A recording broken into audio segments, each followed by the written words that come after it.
Did I You could just call it to order. Okay, I am calling to order the October 28th, 2020 board retreat for the THPRD Board of Directors. Perfect, thank you. So I've got the front end of it here, you're going to hear from me more than you care to, or more than you normally would. But this is an important meeting. We do this once a year, this retreat.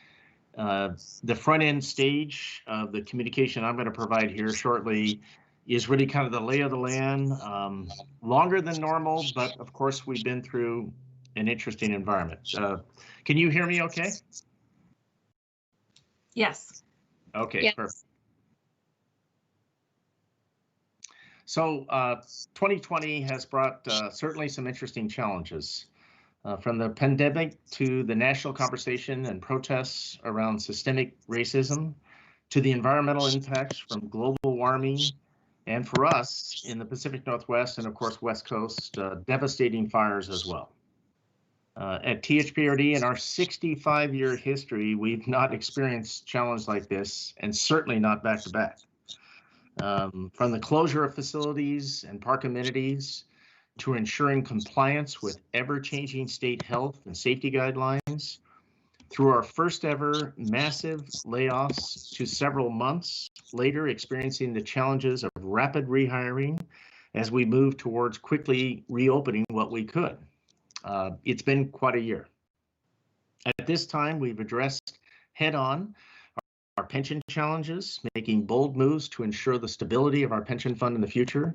We've infused our DEIA values into our reopening and hiring processes to ensure we act in accordance with our values to diversify our workforce and better reflect our community. And we mobilize rapidly, moving faster than any of our surrounding partner agencies to take advantage of CARES Act grant funding to ensure that we could deliver critical services to our community. All of this to say we are here today, resilient and strong, and supported by the talent and dedication of our amazing staff, who've actually hung in there with us every step of the way. We have been living through this daily challenge of leadership through a time of change. As I walk through some background on where the district has been in terms of both our response to the pandemic and our ability to plan and deliver services in the future, I hope you will feel as optimistic and inspired as I am. We are strong today because we have a great team in place, and that starts with you, our board, and the leadership you provide the district through your service. Thank you for your support of the district, of our staff, of myself, the management team, and of each other during this time.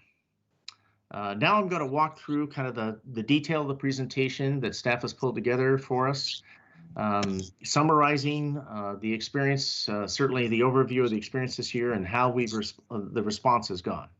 At the front end of the pandemic, as we know, our initial response was really to mobilize in a variety of ways. We've established, of course, an incident command system, protocols, safety protocols, safely closing down facilities, separating our part-time staff initially. And then as we moved into the latter part of April and stretching on to now, we've certainly looked at what we'd call our recovery mode. So implementing programs, evaluating staff competencies, creating special teams, new initiatives and outcomes, developing revised operating and budget plans, and prioritizing internal as well as external communications. Some of the key initiatives is really our reaction to the pandemic was a response to the rapidly changing environment and circumstances. While still doing our best to deliver on the district's mission and vision, we reacted quickly and decisively to allocate staff and resources where we could, while maintaining our parks, trails, and natural areas, and continuing our typical business services. We kept the long game in mind and stayed the course with our planning and development projects, ensuring we would be prepared to serve our public when we could actually welcome them back into what I'll call our, or shall I say their spaces, their public spaces. The answer to the COVID challenges, we welcomed children into summer camp offerings. We engaged in reopening recreation facilities. We developed an out-of-school time program. We now have both free and paid content on our virtual rec center. We partnered with Virginia Garcia to provide park sites as food distribution centers. We met the community where they needed us. We provided housing for Family Promise of Beaverton and Project Homeless Connect with our closed recreation centers. And we continue that process as we move into winter here. In the 7 months since, we've enabled 218 now uniquely weekly summer camps to serve over 1,800 children. We created and of course delivered on virtual center, our virtual rec center. We delivered full day out of school time programming and to support the virtual learning process as we're working with the school district. We brought back in place the preschool programs. We reopened 6 of our facilities, created an innovative programming team to really facilitate fee-based programs. And remarkably, one of the amazing lists is established a mobile recreation program that provided 70 opportunities per week for our patrons to connect to services. In addition, we held 10 safe community events so far, with more being planned.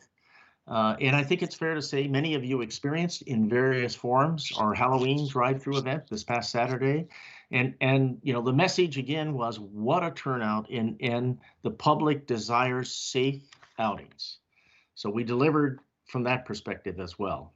As we know, as a district, we have guiding documents. The 2013 comprehensive plan update, it included in its day a community-wide survey that helped us prioritize missions, our mission and goals. And one of the other key documents is the service and financial sustainability analysis. That framework is about allocating our resources across the district. As we know, it was the forefront of developing the cost recovery pyramid, which really indicated a range of recovery we should expect to maintain, all of which depended on the level of community versus individual benefit the given service provided. And the recently completed and award-winning Vision Action Plan represents the district's most extensive public engagement effort to date to identify community priorities. This plan is a guiding light for what matters most to the people we serve, and was co-produced with an exceptional visioning task force, as we know. This really ensured cross-cultural, multilingual feedback with participation from all ages as well. Moving forward, as we update our functional plans and go about our annual work plans, we will be connecting our work with the visioning priorities. So the functional plans, as we know, really cover the district and its various activities. By definition, they're how we do the work we do. They provide general detail on how the district manages its holdings and how it prioritizes its investments. They provide guidance to staff on a day-to-day activities as needed to carry out our mission and vision. So the life cycle of these brings us right back to the work that's in front of us this evening. The pandemic and the public outcry against institutional racism has pushed us as a society forward to disrupt our systems, rethink policy, intent, and impact.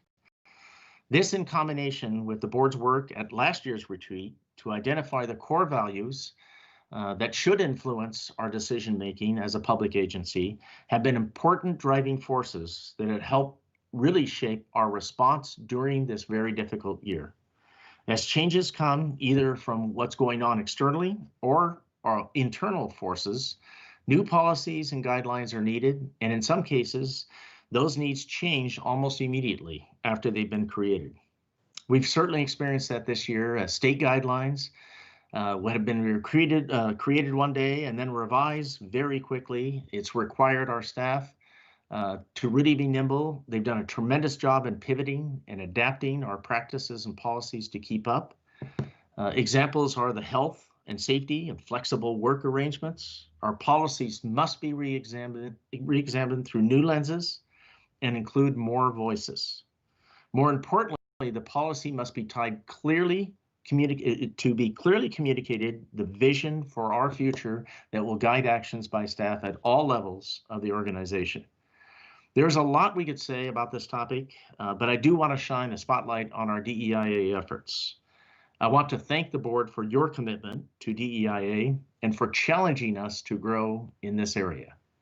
As we have navigated our pandemic response, we have been able to develop innovative programs that demonstrate our commitment to all three of the board's values. Highlights of this include our message gardens, creating spaces for people to express their support for Black Lives Matter, the movement to share expression of hope and solidarity, our partnership on the Talking Walls at Sunset Sports Complex, and coming next month at Greenway Park are a testament to our DEIA values. We have the opportunity to partner with BIPOC artists and Black youth, as well as Native American youth coming up soon, to create inspiring murals that reflect our values. And let's not forget our steps to strengthen equity practices in our hiring as we reopen facilities, as we bring back levels of staff. We have the opportunity in front of us to reshape our workforce to better reflect the community we serve. All of this to say is that as a board, your values and what you choose to lead our organization with has a direct and immediate impact on how we approach our daily work. And we will continue to rebuild THPRD. Please know these are critical driving forces for us to work through.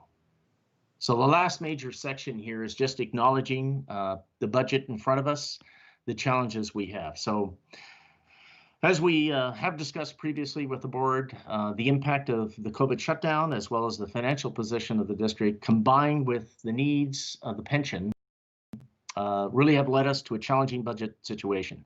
And part of the intent this evening is to gain priorities for the 21-22 budget. Within this unique setting we are living through right now, the 2021 budget, we're projecting cash shortfalls that are down substantially over previous years. We have estimated program resources that are significantly reduced. And uniquely, it's really important to note that estimating program revenues has been extremely challenging.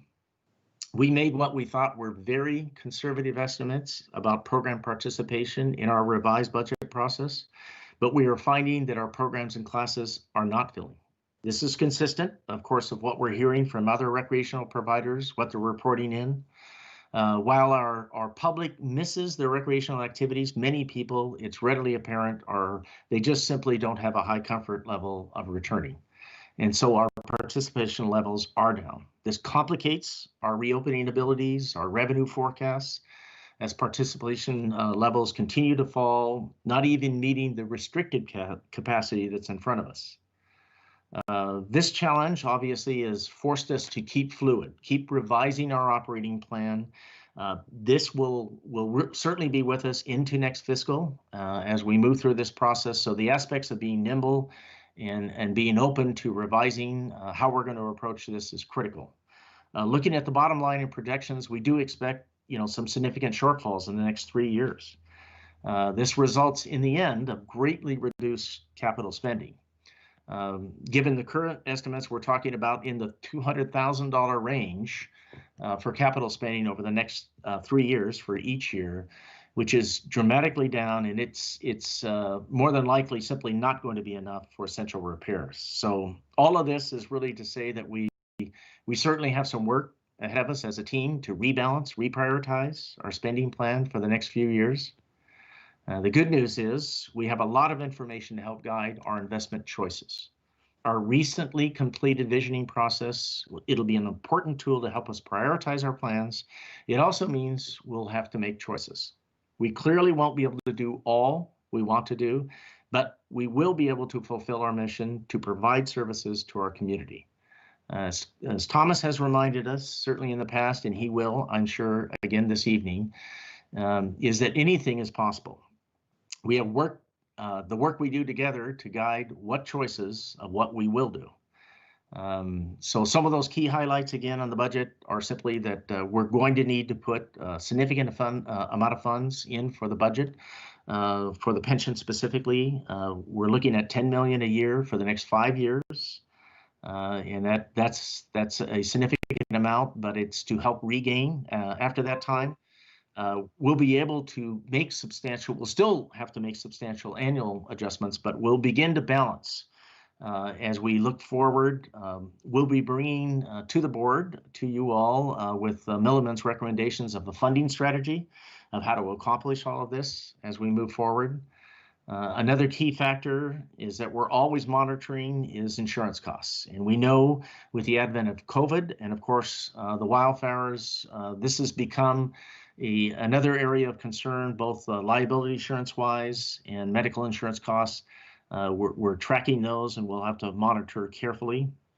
And all of this information it's not to scare us, but it's to ground us to say we indeed have a fair amount of work on our financial challenges.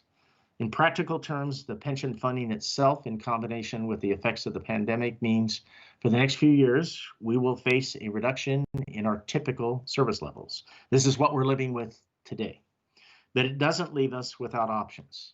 If anything, it makes our work together more critical, to prioritize what matters most, to think creatively, to forge partnerships, and seek grant opportunities, and to come together to meet our obligations, not just to our employees, while ensuring we continue to deliver the best service for our community.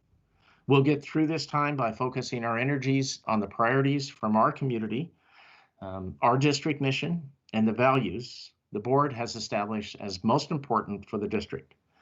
I'm happy to answer questions, but at this point, we can certainly transition to Thomas, who's going to lead us through the next agenda item, which is the parking lot.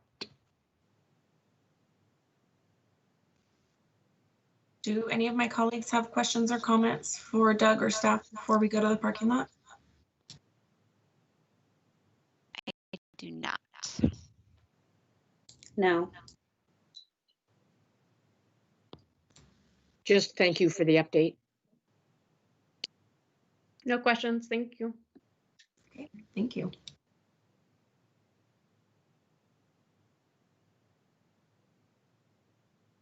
Ready to move on? Yes.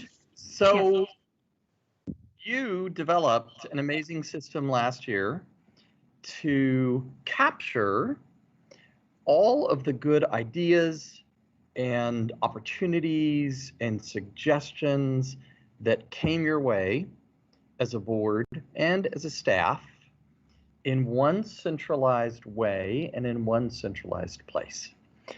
And you developed a system to collect those things and periodically go back and review them in a parking lot at one time. And you also developed a system to vet them and assess them by certain kind of criteria for either moving forward for continued evaluation or not. And my understanding is that staff and you as a board have done an amazing job, and not just since COVID, but even before COVID, really following that system and abiding by that system that you agreed to use in a way that just makes your decision making a little more coordinated, a little more equitable, a little more organized, and a little less reactive. So I understand that as of now, there is one item, I think, in the parking lot.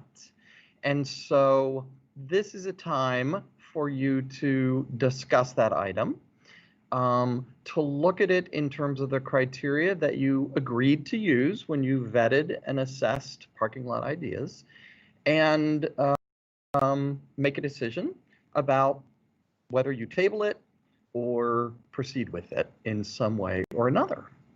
And I think, Doug, you and your team were gonna, or somebody was gonna actually talk about that parking lot issue. And then Ashley wanted us to actually kind of use the document itself as a way of assessing the efficacy of the parking lot issue.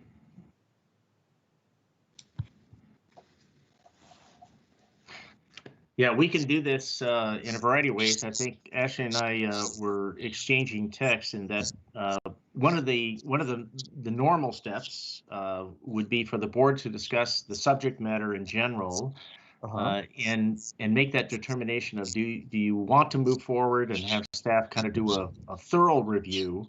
And in the case of this one, I think it would be nice to hear the board's discussion about the general theme of the topic. Sure. The parking lot item, acknowledging that some of this work is in process. Okay. But it also to acknowledge the board's support of the topic is part of your discussion. Great. So who would like to talk about the issue that's in the parking lot?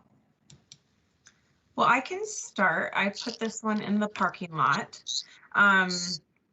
And this was just, in adapting to COVID-19, our district pivoted so fast. At the start, we had to really shut down most everything. And we also offered a lot of free programming when COVID started, which I think is awesome and needed. And so my thought was just, are there other ways that we can create a revenue stream using digital means, right? And so like Doug said, some of this is already going on and perhaps it's growing. So that's the thought. And Ashley, could you just put a little more meat on that bone when you said the possibility of increasing revenue streams through digital programming? Could you talk a little more about it? Did you see a particular area of opportunity? Were you looking at something that you wanted to consider emulating it at Sure. THPRD? Yeah. Some of the examples I put in were just ideas of programming that I thought might be easily adaptable, right? Like doing painting class where, you maybe have a supply pickup, but you have an online painting instruction, potentially dance class, right? Maybe some sort of nature curriculum, public speaking lessons. I don't know, right? Since I am not a park and recreation idea expert, just really thinking like, what is something that we can do to find other revenue streams, especially since, we have found that some of our in-person programs aren't filling the way that we had hoped they might.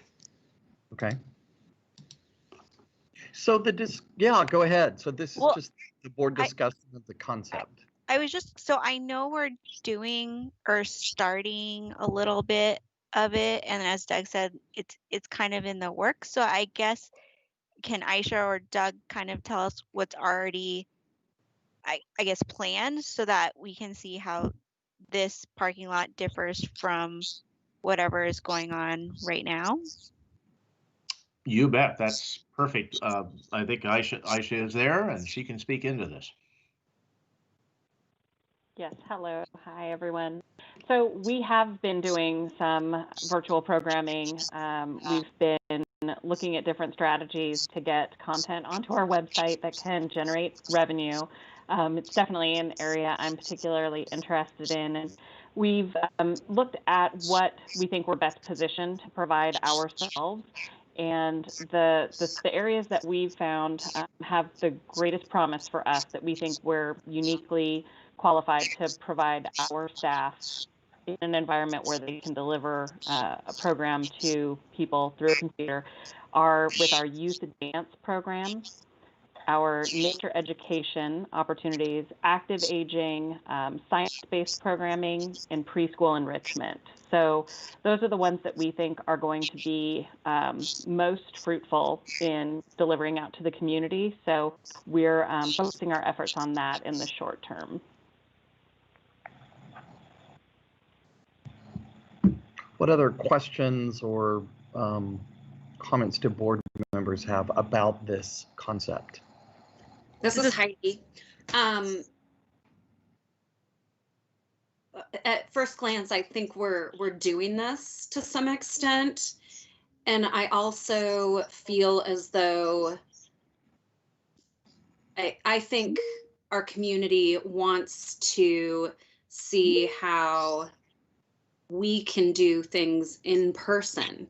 Yes, there should be a balance of online virtual offerings, which we are doing some, but as we start to reopen and have those opportunities, really focusing our energies on having those in-person opportunities that meet the state guidelines.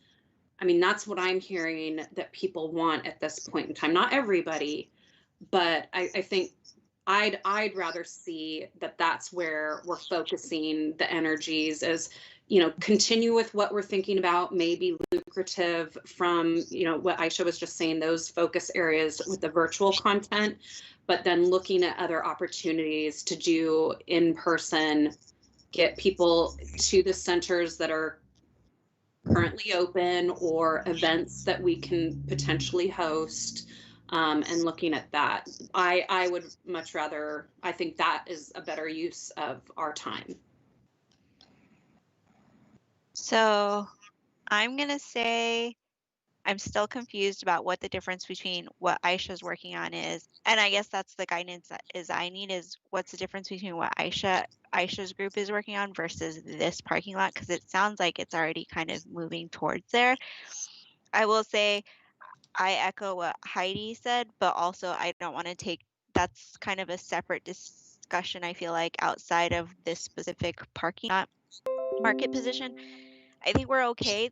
And then the alternatives is, at least for like younger kids and like my age and stuff, there's so many online stuff out there right now, and so many like out of school programs that are doing these things. Unless we can make it a lot cheaper, I just don't see it being something that we really need to work to do new, because there's so many different varieties. And like Heidi said, a lot of times people are not participating because they're looking more for in-person kind of things than online stuff, especially with kids who are online from 8 to 4 every day already.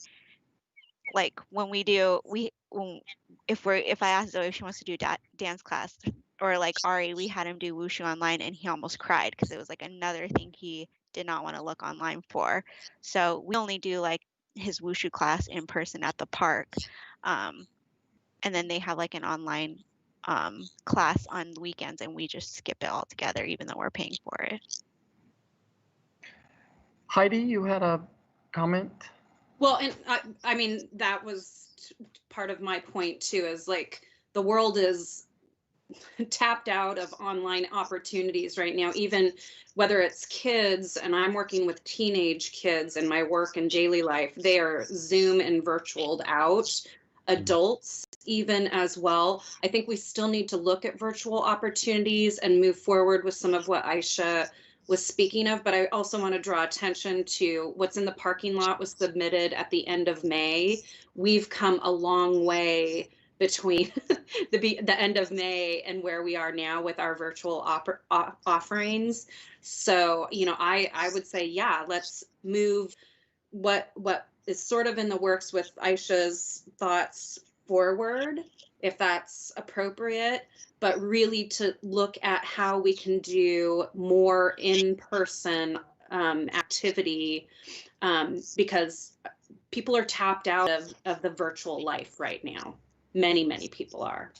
Okay. And much of what's online is free or exceptionally low cost. So I don't know that we're going to make a lot of money out of online programming even. Felicita? Yeah, I completely agree with my peers. I think that folks are tapped out with online. That being said, we have amazing staff. If anyone's going to find the niche that is missing, like, they're going to find it. So I don't want to like stop on this idea, because I also know like we have to be having serious conversations about revenue generating opportunities. So I guess like I don't know that we need to move this parking lot item forward, mostly because I think these conversations are already happening with staff. And so and I think they're hearing from us the things that we're excited about and the things that are slightly concerning for us. You know, we want those in-person events because it's what the community so desperately needs, with a focus on safety. And just unless we're going to add something virtually that is like truly unique, like that might not be the best use of our resources. Ashley is the person who originally put this in the parking lot back when. Do you have any thoughts or suggestions as the conversation has continued? No, I mean, I think especially hearing from Aisha what's being worked on, like I would say that the initial reason I put this in the parking lot is like more than being satisfied. So I guess there's that aspect too. So we don't necessarily have to go through the voting process, right? I mean, at least from my perspective, it's already being met. So is that a way of kind of pulling it out of the parking lot and considering it no longer in the parking lot as the person that put it in there? We need some kind of resolution, either it's in or out or removed. Yeah, or I'm content to take it out. Okay. And if you need, I can make a motion to remove it from the parking lot because our exceptional staff is already doing some of this work. Thank you, staff. Ashley, I think you had said that you wanted the parking lot issues to be dealt with in a more, you didn't use the word official, but in a kind of proper way. So would you entertain Heidi's motion to just remove this? Oh yeah, I mean, we don't have to actually like do like a procedural thing about it. I was more saying if we are going to, do parking lot things, I want us to go through the exercise of the tool. But yeah, I mean, it seems like it would be better for us to do that with some future parking lot items. Okay, great. More parking lot items coming. No problem, Ashley. What did you say? I said, sorry.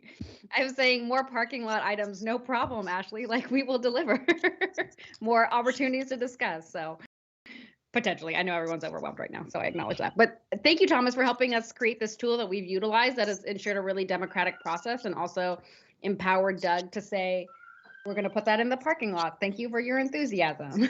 And I think that was really, really critical, especially for this year. Well, you're very welcome, and I just want to applaud the discipline that you as a board and your staff have used, both on staff ideas and board ideas that have come up. I think it's helped you to be a little more thoughtful and strategic, but only because you've really used it and you've followed up on it. So congratulations to you. Aisha and Doug, do you consider this done for now, or do you have any other questions or comments for the board about this whole parking lot idea, or is it clear enough to you? I think we're looking good. I'm prepared to move into the next little section with a few comments before turning it back to the board and yourself to discuss our values. Go for it. Okay. So just as an overview, as a friendly reminder, at last year's board retreat, the board identified 3 core values to guide the district's work moving forward: equity, sustainability, and community vision. Shortly here, Thomas will guide the board in reflection of those values and discussing values for the upcoming fiscal. But before that, I wanted to share just a little for the board, some highlights of how these values have actually manifested themselves in the district's work, even though in the midst of the pandemic, the reality is we've actually utilized these and they've helped. They've really helped guide. So you've seen the theme in my talking points today that nothing about this year has been easy. But with these challenges comes great opportunities in front of us. And by holding ourselves to our values, equity, sustainability, and community vision, we have the ability to reshape our amazing district in line with our best vision for the future. To me, rebuilding the right way means finding the ability to align our actions with our values so we can invest in our future in the most meaningful ways. And we're already seeing this happen as evidenced by these success stories and silver linings. They range in terms of equity. We've already talked about this quite a bit, but I do want to highlight our decision-making calculus for the Community Psyche Grant was all about DEIA. Every one of the programming aspects, all of the district's portions of the funds support our DEIA goals and priorities. In terms of sustainability, this year, We saw our major acquisition. It seems like a lifetime ago now, but the Findlay property. And we're coming close to closing out the natural areas acquisition funds for the 2008 bond. In fact, we will be bringing some overviews for the board either in December or January, I believe, to kind of talk about our bond measure and how it's closing out in front of us. We've also had the development of nature play structures, which was a critical item in the public input process for the visioning plan. And the creative, innovative ways our staff are reusing materials found on site that encourages nature play. And lastly, community vision. You see this happening across the district. Our staff are making decisions daily informed and influenced by the Vision Action Plan. Our design and development team are a real shining example of this as they work for future park planning and development. And with that, I'm going to turn it Thomas's way to now lead the discussion for reflecting on the board values. So could you leave that up, Doug, for a second? So before we kind of dive into discussion, do any of you have any kind of questions for Doug or staff about any of these examples of these values in action that he's shared with you?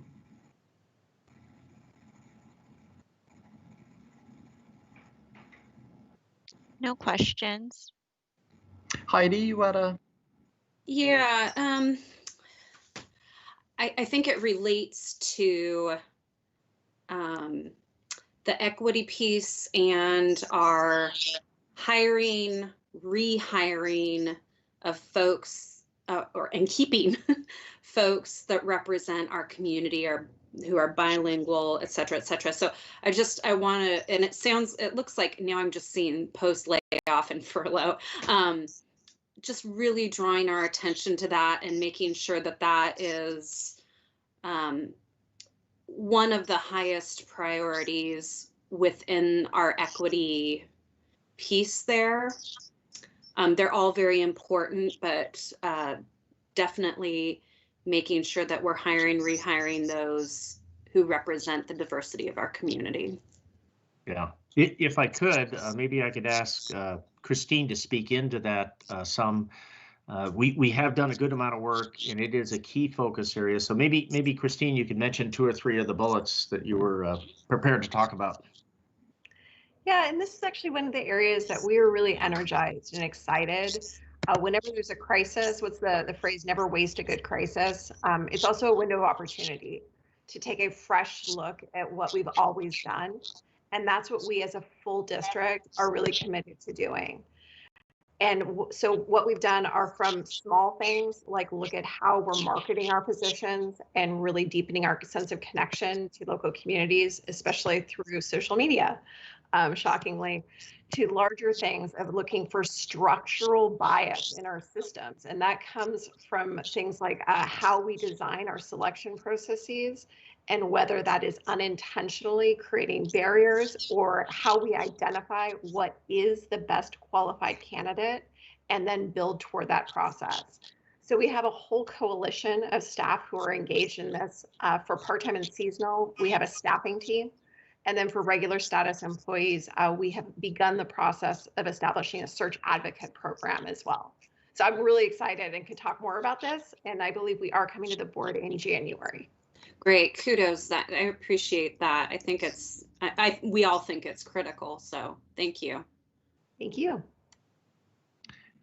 Jessica, can I share my screen? Yes, I'll kick out right now.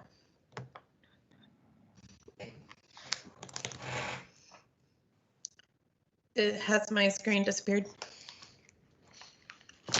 Yes. Yes. Okay. Yeah. Thanks.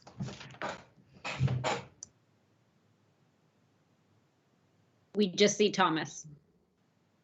Do you need to pass the baton to him or something? Thomas, you should see a square with an arrow upper right. Yes. You can click that to share your screen. In 1 minute, I can. Oops.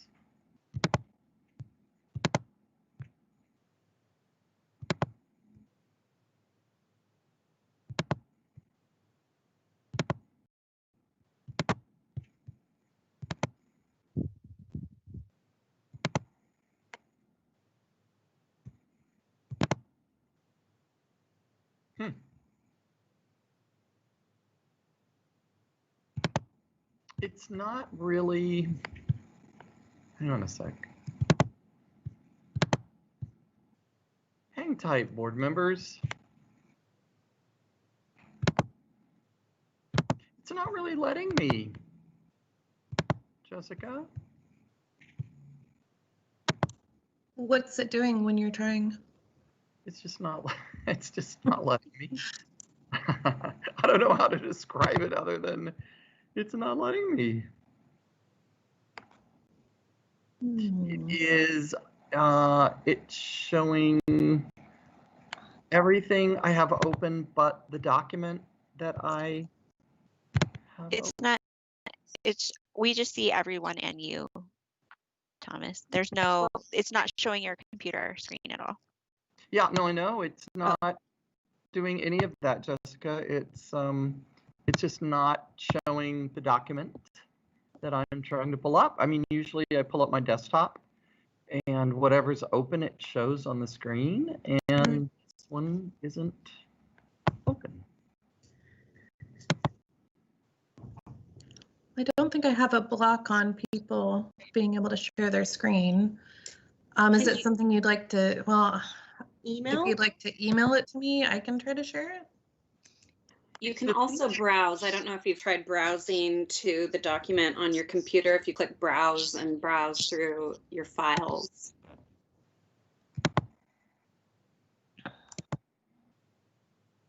Thank you.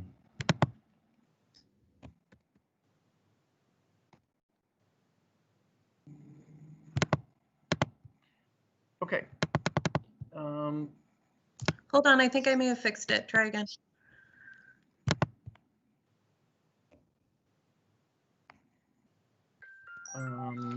Now I cannot click anything to share anything. Well, so I guess we fixed it. Okay, so here's what we're gonna do. I'm gonna type notes as you speak. While we continue to noodle around on this, Jessica. Here are my questions of you as a board, and here's the conversation that we want to have with you. So last year, you said that you wanted the organization's values to really prioritize equity, sustainability, and community vision. Doug has shared some examples of how those three things actually got put into action this year. Now we want you to reflect on the ways in which you think they were put into action, both at a board level and or at a staff level, what you think was missing, and what, if anything, you would like to see happen moving forward with these values. So let's start with equity. So what are you aware of that got put into place or started or advanced by you as a board and or by staff, other than what Doug's already shared? And I just invite you to weigh in.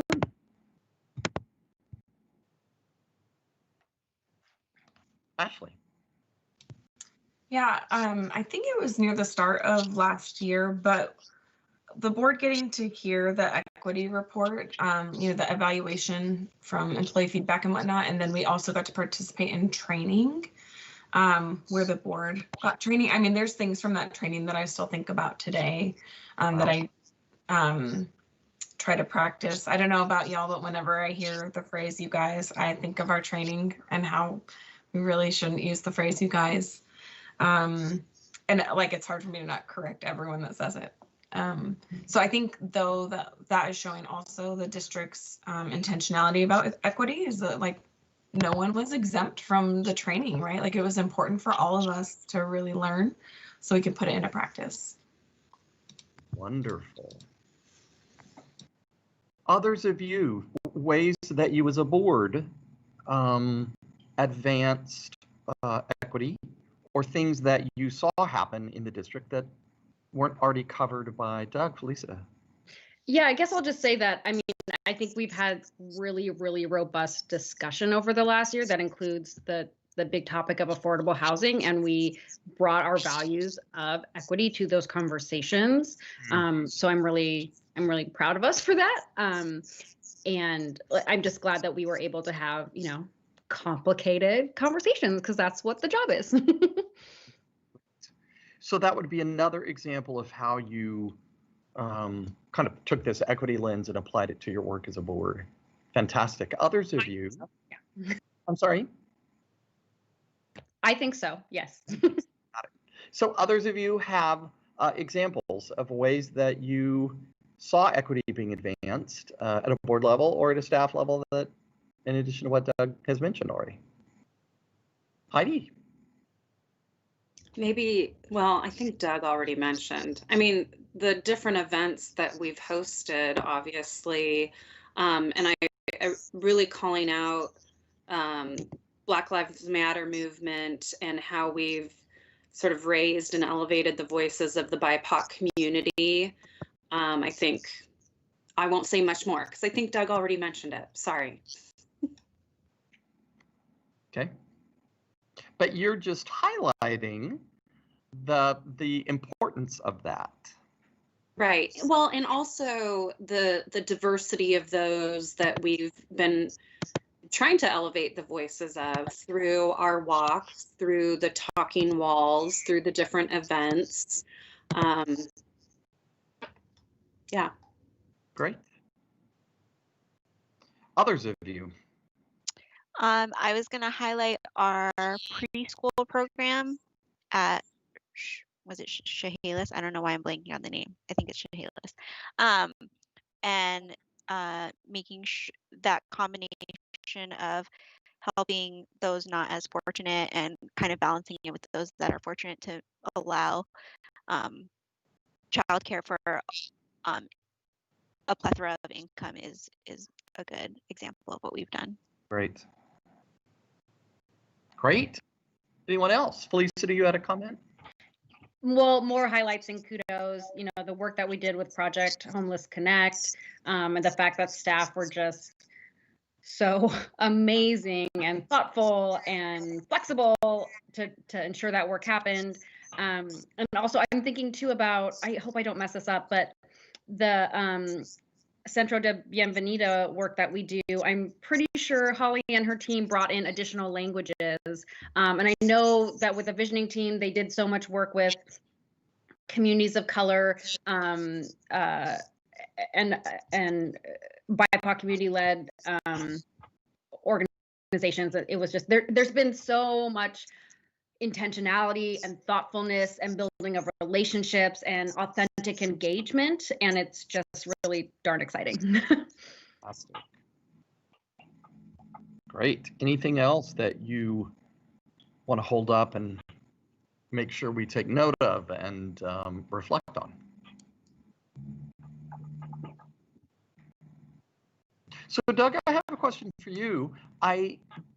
In the list of things that you put up, I know you joined some kind of equity cohort that you were participating in or planning to participate in pre-COVID. Is that something that made your list, or did to be? Well, it made my personal list on my development side, but it's I think it's a solid point to reiterate is that the district staff as a whole, that has been one of our charters, is really developing training opportunities. In some cases, they're more personal, and obviously in other cases they're larger group setting.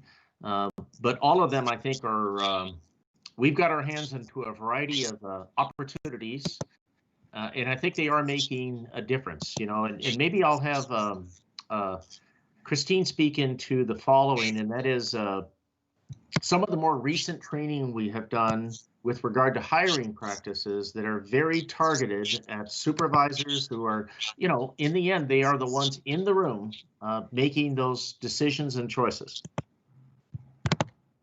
Yeah, we've been really fortunate to have 2 years ago joined Partners in Diversity as a gold level sponsor for that organization. And we have had the benefit of access to a huge amount of training. And a lot of that we have also brought to our leadership team. Our hiring officials and our supervisors are in a position of being able to lift up and provide space for staff. And that is where we are really focusing our effort with enormous buy-in from every member of leadership. Fantastic.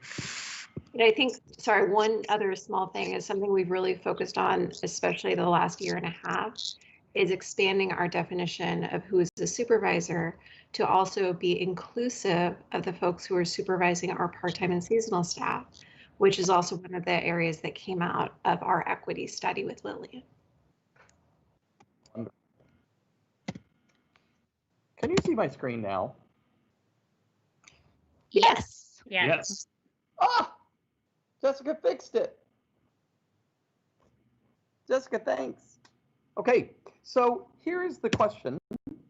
When you think about this topic moving forward, unless there's anything else anybody has that has not yet been voiced, when you think about this topic moving forward, what do you want to see more of, knowing the financial constraints are in, the staffing constraints are in, the pressures of COVID, knowing all of that, is there something you want to see more of or expect to see more of moving forward? And moving forward in the next year, just in the next year.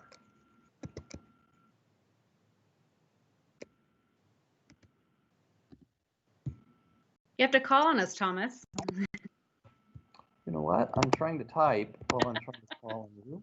Lace it up. I would just really like to see us call out race so that it's not just equity, it's racial equity. That we are acknowledging that we need to lead with our Black, Indigenous, people of color voices to do this work thoughtfully. We need to think about those that have been most impacted. It doesn't mean other people don't matter. It means that this is what we're leading with because those groups have been most disproportionately impacted by actions of local government, access to recreation. I would really love to see intentionality of in even just, not just, but even in our values that we're calling out race. It's something that our community has certainly called out, and there's work for us to be done. And we can continue to do this great work and continue to build off of it and focus on racial justice, racial equity. Got it. Others of you, Tia. Oh, you had your hand up? Yeah, I was gonna say I can't remember who mentioned the training, so I just really still want to bring back the consistency that this is not a one and done training. It's always evolving, and that training needs to kind of either constantly be done in-house or created or just done all the time or yearly, to make sure that we're not dropping the ball on it and are always up with everything. Okay.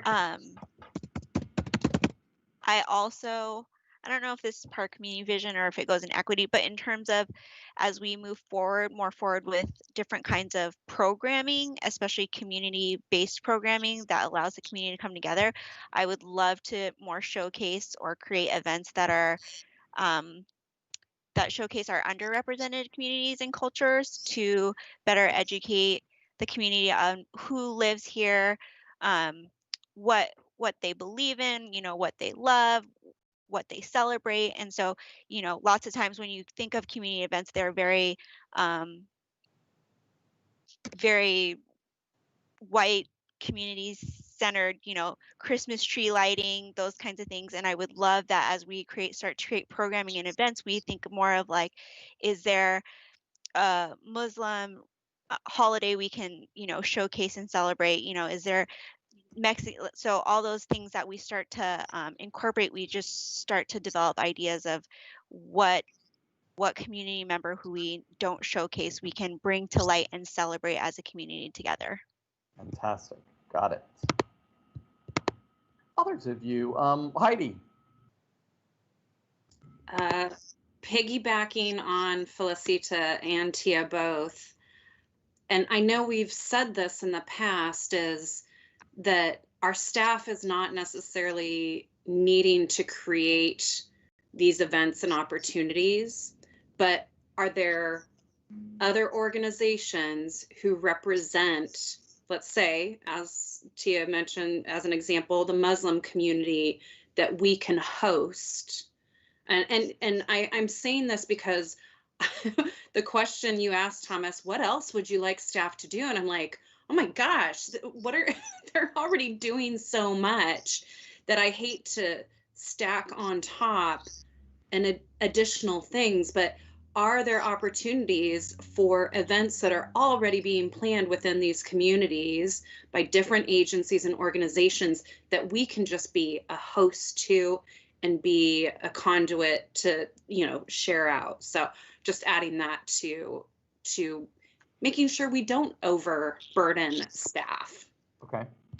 Just to clarify, Heidi, in case everybody else heard me say the same thing, this isn't just what else do you want staff to do? This could include what do you as a board want to do more of or differently this coming year? Well, and that may be for us as a board then too, to be reaching out. Some of us have connections with those local nonprofits or with people who are involved in those, like really sort of digging into our conversations with people, to not say we're going to necessarily do the work, but we want to partner with folks to be able to host and to support their community as well. How can we do that collaboratively? So us as a board, as well as, others within the district. Right. Ashley. Thank you. Yeah, mostly I think just everything my fellow board members said is also, it's really important to me. And I think the leading with race that Felicita shared is something that as a board, we need to remember to do. I think Felicita, you lead us at that a lot. And it's something that we've talked about, and that I think I've said, right, like the burden is not on just our women of color on the board, but the white women on the board, we need to call it out too, right? And be leading with race in our decision making, and just holding one another accountable to that we're doing that. But I also love the ideas of the showcasing or the partnership with multicultural communities to an even greater extent, right? I know that a lot of that goes on. I know that when Welcoming Week got changed this year, right, that meant that certain events couldn't happen. So just when things can, whatever our new normal will be, right, how can we still support those communities through our amazing district? Great. Doug, you had a thought. Yes, I'm going to have Holly pop on because I think she can really speak into this. It's kind of a blend of obviously within the racial equity side, but also the community vision, because the two appropriately get gelled together, because I think we get our best outcome when we're actually, I think one of the board members mentioned it, when we're utilizing the expertise, the contact base that exists already in the community. And I think that's something Holly has really done a great job with. Holly? Thanks, Doug. I'll be brief. I just want to say, yes, love this discussion, and it is absolutely the direction we want to go. And it is so affirming and wonderful to hear the board talk about it. You all mentioned the welcoming walks and how they were produced differently this year with the Oregon Chinese Coalition and with Venezuela's Voice. And we're already seeing the return and dividends on that. Same thing with the talking walls, and same thing with the prioritization of our community partnership money and the community psyche grant. We're really seeding those organizations with smaller, culturally specific based nonprofits. And we really want to invest here over the next couple of years of cultivating. It's a relationship based approach. It takes time. And with every single one of these successes, we're seeing so many more opportunities come from that. So love it. It's the direction we're moving in. We can make our spaces welcoming and more available to folks, and we can do so much more for the community by working together to help create the space, co-produce, and in some ways allow them to produce, and just making the space available and offering a support role. So absolutely part of our growing strategy. And on leading with racial equity, I would say it has absolutely been a year of learning and reflecting and growing. I think the Talking Walls has been a huge step forward for the district in leading with racial equity. And I really see that as an opportunity for us to check a lot of boxes in terms of partnership, more art throughout the district, but doing it in a really intentional way of leading with racial equity and putting a huge community benefit forward that really beautifully demonstrates our values. So excited to see for this discussion. Anyone else have a comment or a thought? Heidi, your hand is back up? Or is your hand still up? Sorry. I'm putting my hand down. I gotta find the control. Great, Tia. I just also wanted to focus on outdoor spaces and equity. And then as we develop our parks, I'm sure, like Doug said, it kind of ties in with community vision, but I just want to make sure that the things we start to develop and build are not just for a specific age, but is community based and multi-generational and intermixed, and encourages a welcoming of different types of people to every small park that we, even the smallest ones, just to create an opportunity to give people, like, as we know right now, that's kind of our only most people's options is just to get out. So I'd love to create space that everyone can find a spot that is their favorite, or always find something wherever they go near that's walkable near their house. Okay, great. Anything else on the equity front? Ashley, did you have another thought? Yes, just quickly. The space, I just love that, Tia, because Felicia and I shared at our last board meeting, right, that we had spoken with the board from Hood Athletics, and one of them had shared a story that when everything was kind of shut down, he lives really close to Mountain View Champions, and he's never seen that park more full, right, of just being used and enjoyed by its neighbors. And I just kind of love that, Tia, about like making sure that our outdoor spaces are welcoming and inclusive. Because I could see that just being something kind of magical for the neighbors, right, to come together in our spaces, even in impromptu ways. Fantastic. And Tia, did you have another thing? Is your hand still up, or? Oh no, that was just remaining up. Sorry. Okay. All right. So is it your desire as a board that equity remain one of your stated values for FY 21-22 moving forward? Absolutely. 100%. Yes. Okay. Anybody have a different view? Okay, great. So the next value was sustainability. Doug shared some examples about sustainability in action, primarily from a staff perspective. Is there anything that you as a board did, worked on, thought about, tried to do, and or that you saw others at the district do around sustainability that is in addition to what Doug mentioned? I mean, I feel like this whole year has been sustainability and just trying to stay afloat and sustain. Our staff has been amazing with just creating things with what they've had, and with our trying to maintain as much as our staff as possible, trying to support the staff that we've had to let go in the you know, the best way that we can.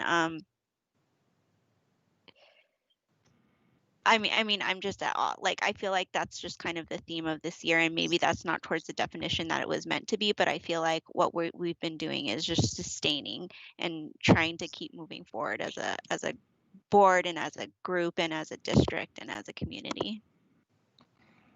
I think when you did this last year, when you used the word sustainability, and certainly what you just said, Tia, is a form of sustainability for sure. I think that the intention behind it was in kind of environmental sustainability and just being intentional and thoughtful about that, and everything from designing things to how you use things to program delivery and everything in between. So Felisa, did you have a comment on sustainability? Well, yes, and I just want to make sure that all board members are able to engage in each of the subject areas. Too, I want to make sure we call on everybody.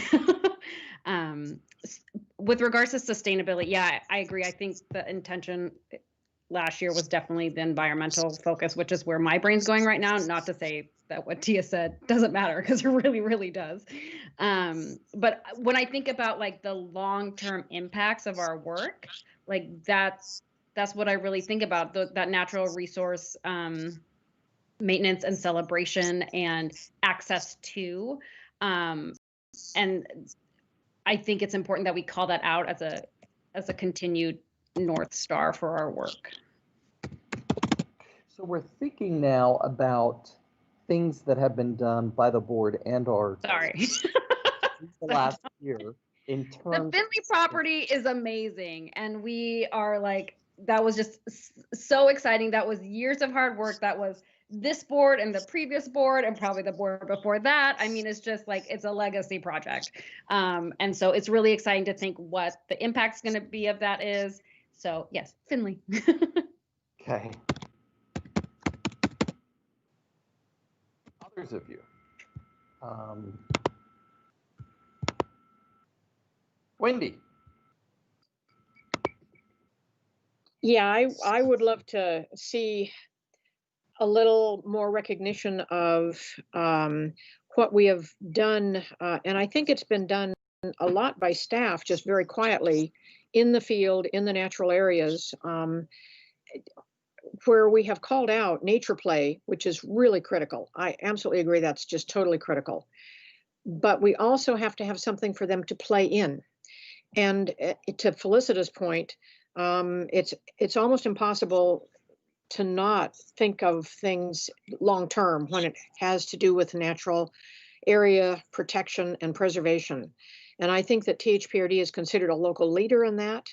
I think that our staff works hard every day when I was able to go out with the staff, when I started talking to them about, for example, the different kinds of trees they thought we should start planting with regard to climate change going forward, they had a great deal of knowledge. They had a great deal of information.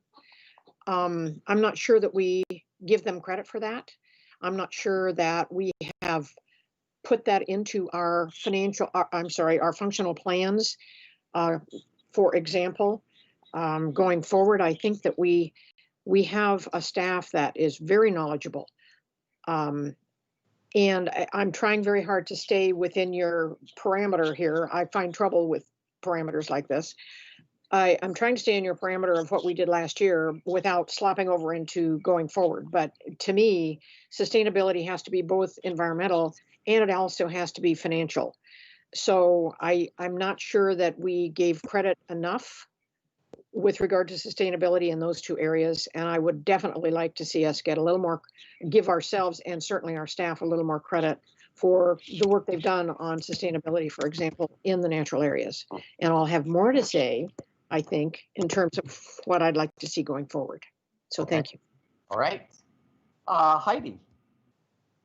Well, I absolutely concur with what Wendy just said. It sort of goes along with my thoughts that we are already doing a lot of things, and we've heard over the past, many board meetings, the ways in which the district is being sustainable, whether it be through our lawnmower use or our paper waste or whatever it may be. I mean, there's lots of different areas, and also with planting native species, et cetera, et cetera.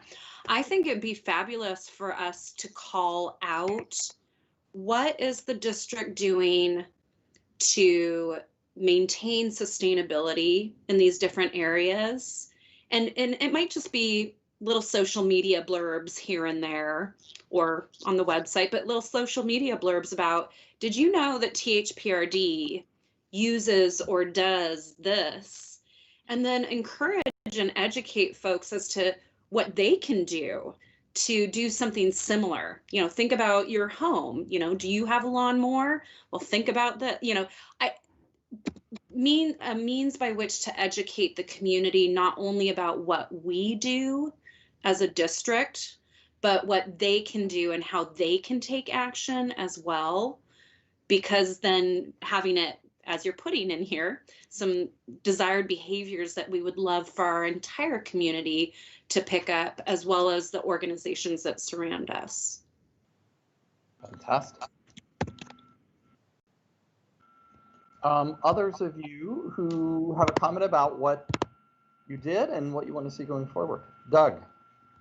Yes, I'm not sure if this is the place, so I'm happy to defer to when we have a more detailed discussion with regard to the priorities, the focus areas. But I'm going to have Aisha speak into this in a second. But from the staff's perspective, we as well have kind of broadened the definition of sustainability so that it is more all-inclusive, and recognizing that it is from a planning and strategy perspective, when you don't have money, you don't actually get to implement some of these things, but you can spend some time creating the value, the structure by which, when you do have money, you can actually affect the intended outcomes. So, you know, for us, we're thinking very broadly of, this is a great opportunity for us to get in and rethink how we develop our capital replacement program,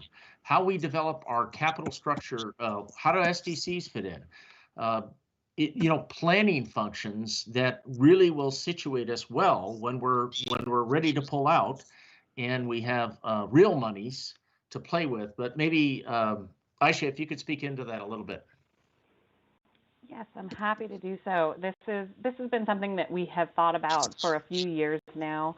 As we've entered into our capital budgeting process each year, we learn a little bit more all the time. And we've had situations where we've wanted to kind of rate areas against other areas. And so I think that that's one opportunity to revamp this capital budget process. And I love to hear that there's a few board members that are interested in expanding that definition of sustainability, because we've absolutely been thinking about that as we have kind of entered into this post-COVID world. And this whole idea of rebuilding the agency stronger is, and rebuilding better, is that we're trying to make the best use and the best leverage of the limited resources we have available. So when it comes to that capital budget process, we want to make sure that what's on our list is actually reflective of what's out there. And one of the business plans that we had for last year was to do things like a trail inventory, to do an actual analysis of where we're at with the trails. We know where they exist, but we don't necessarily know if they meet our standard, if they're as wide as they need to be, if the surface is as good as it should be. And so taking some time to really dig into that, to understand and rate, and we're doing that process right now, is going to set us up in a better way to then weave together a variety of different things, like, here's the capital list, here's a concept plan that has some community values already vetted through a public process. Here's our ADA transition plan, where if we're going to be opening up any area in the district for a project, let's make sure we're resolving these deficiencies at the same time. And so now we have the vision action plan that we can use to help draw an even finer point on where we should be putting those limited resources. So this is something that we'd really like to be able to spend some more time with. And it was conceived of and thought of prior prior to last year's plan, and that's why you ended up with some business plans in that area. But we weren't able to accomplish as much, or we haven't yet this year been able to accomplish all those aspects, and we'd hope to be able to continue that work because we think it has a lot of value to the organization. Fantastic. Ashley, did you have another comment? Yeah. So I actually, the thing that I was kind of thinking about is the educational piece, the community education we already do. Like, I just can't help but think about our beavers in the Greenway area, right? Or even recently there's a wetland over near where I live, and there's so much outreach that is done with neighbors or people that live near, some of our more natural places. So just acknowledging that that's like a part of the everyday, I guess, that staff is having to do when interacting with the public, is like part of the sustainability of like the actual natural space that we are responsible for, is through the way that we speak to, our neighbors about how we care for the land. But I also am in support of expanding the definition of sustainability outside of the traditional definition that we might have thought of, right? Because we, I think a lot of the last 8 months have been creating and sustaining this district. So I like that expansion as well, because I think we'll have our own recovery aspect, right? That is, that may look different, but that will be sustainable. Fantastic. Doug, did you have another comment? Nope, hands down. Heidi, did you have a comment? I do. Yeah, and maybe it would help us with this, I call it divergence or fork in the road with sustainability. It's sort of that fiduciary sustainability, or the operational sustainability, I think we're talking about, sort of as that new concept, and then natural resources and sustainability as we talked about it last year, that natural resource sustainability. So if we wanted to divide it up and have two little terms, that might be worthwhile.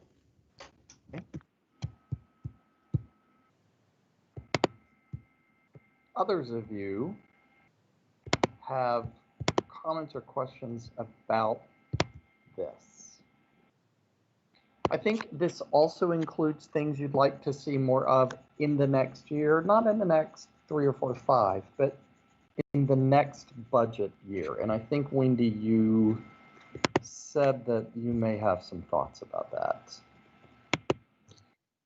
Yes, thank you. And they're just off the top of my head, and they are obviously, the caveat is within budget constraints, but I also think there are things that we can do, as Aisha suggested. We can be thinking about the future. We can be thinking about what we can do eventually. And it's minor things. For example, one of the things that I noticed on many of my trips through the parks and the trails, we've been extremely successful in planting natural areas in parks, and over time they've grown, which is really kind of cool. That's what they're supposed to do. But now some of them butt up right against trails.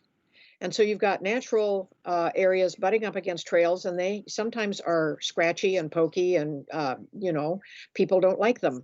So we need some sort of way, besides using a chainsaw to clear the trail, we need some sort of other ways to think about how we're going to maintain natural areas as they mature. That's one example. Another example, I think, of what I would like to see us do is really start looking seriously at our role with regard to climate change. What is it that we should be doing? What is it that we can be doing? And that's both by definition, doing it ourselves because it's appropriate, but also sharing and educating. So that there's so many ways we can educate, because lots of people want to do something, they just don't know what it is. And we can do it on any level.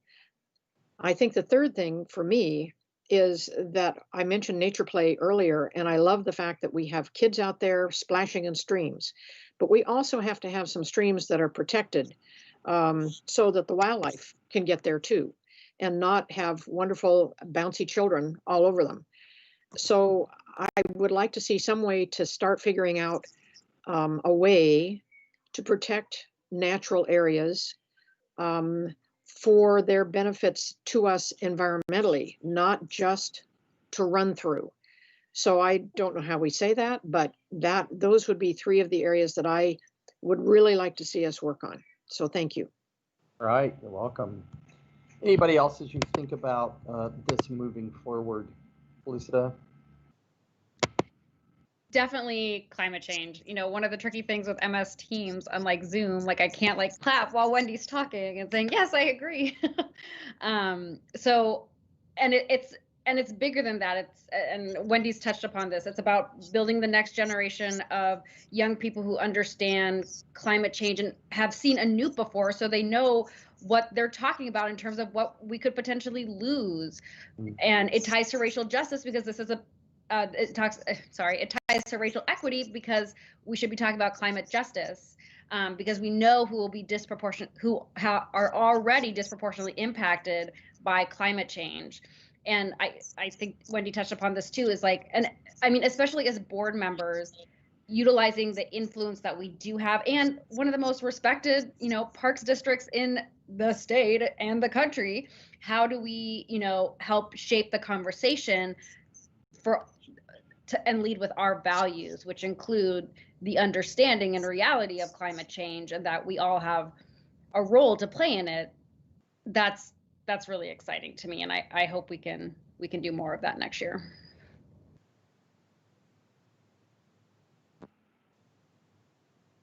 Anyone else? If I may also add to that,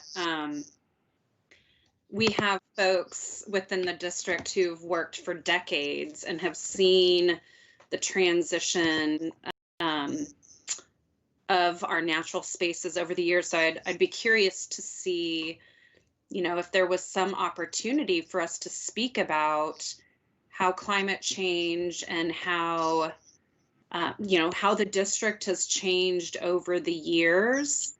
Obviously, there are good ways, but we can also highlight some of the maybe not so good ways that the district has changed. And I think about those who've worked for 20, 30 years within the district. Are there things that have really bubbled up as it relates to what we haven't been able to sustain in natural areas and resources? So that's more of a question, like, are there opportunities there to be able to highlight this in order to further educate the community?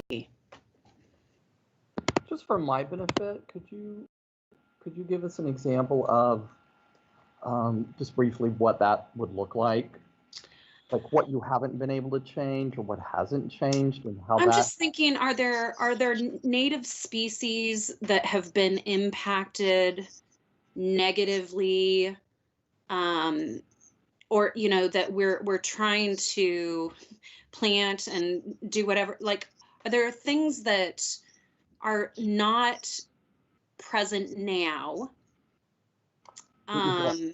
And I know, like, I'm thinking about the West Side Trail and some of the native plants that were planted there a number of years ago. I don't have, Wendy might have some specific examples, but that's just one item. Okay, Doug, I think your hand was up.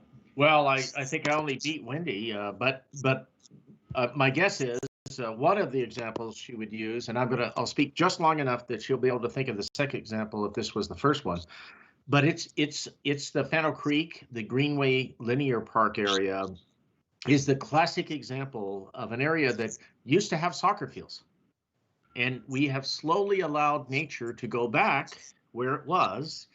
And the natural resource area broadened because it's all a wetland, and we no longer mow it like it is a sports field. And significant transition for the public, but over time, that education process has really paid off. Okay.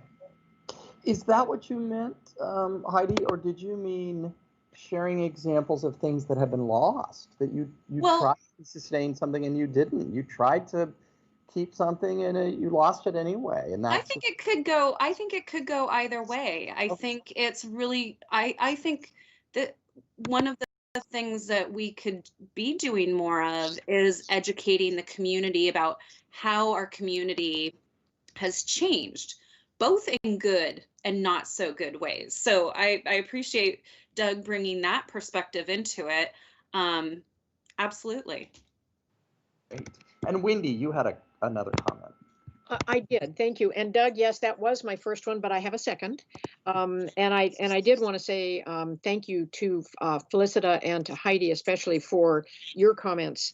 One of the other areas that I think that we have such an opportunity still in terms of education and sharing with our larger community what can still be done is in the Cooper Mountain area. We have streams that are in the Cooper Mountain area that if we are not careful, they'll get dammed or covered or piped, but we don't have to do that. But we need to work with partners, and that would be Metro, that would be the city, and others.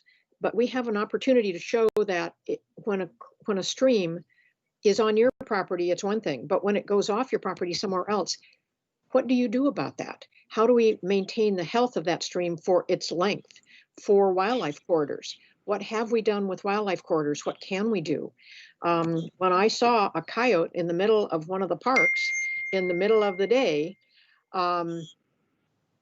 we have to have places that are safe for the wildlife, because that's one of the most beautiful things that we have in this community. I think that also we are experiencing some various tree die-off, cedars especially, that's definitely because of things like long-term drought and the change in the climate, the change in temperature. So these are things that, Heidi mentioned earlier, being able to share on the website. I think many of these things can be done very small. They don't have to be giant financial pieces, but there's some things that we can share so that people say, oh, okay, I see what they're doing, or, oh, I do support that. And I think that those are the kinds of things I'd like to see us do that are bigger. Yes, I think we should show what we can do on our property, in our parks, in our natural areas. But I think we also have it's important, I think, that we work with our partners in the community as well. Okay. Great, wonderful. And I'm just going to add one last, totally agree with Wendy. I think the more education as well that our general public has, they then have the opportunity to ask questions of developers and people who are partners in the community, whether it's South Cooper Mountain, the developments in Bethany area, wherever it may be, that it's not just THPRD, our staff and our teams asking these questions and talking about the importance of the streams and having these spaces for wildlife, but the community feels empowered to have that education. If we're sharing with them, they can ask the important questions too. And I will be quiet now.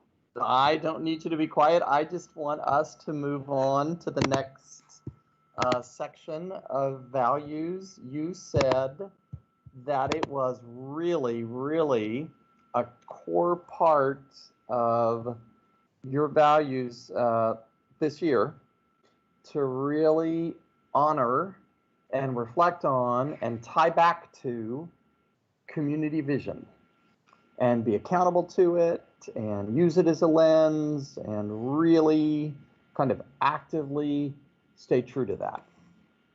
So my question is, what did you as a board do? What did you see staff do other than what's already been mentioned? And what would you like to do more of going forward?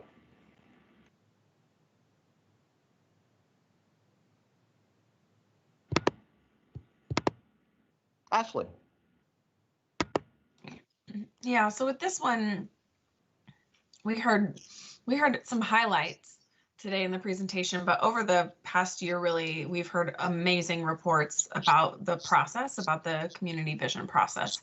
And so now I think going forward, it's just our duty and responsibility, right, in the limited ways that we can kind of influence next year's budget, right, just given everything, is just to make sure that in addition to considering equity and racial equity and sustainability, both natural resources and, you know, the financial health of the district, is that the vision is like, you know, kind of the underlying thing that, like, are we serving our community, and is this what the community told us, right? So there's really too much to say about what has been done in this past year, because it's been a massive lift by a really amazing group of people. So that's it for me.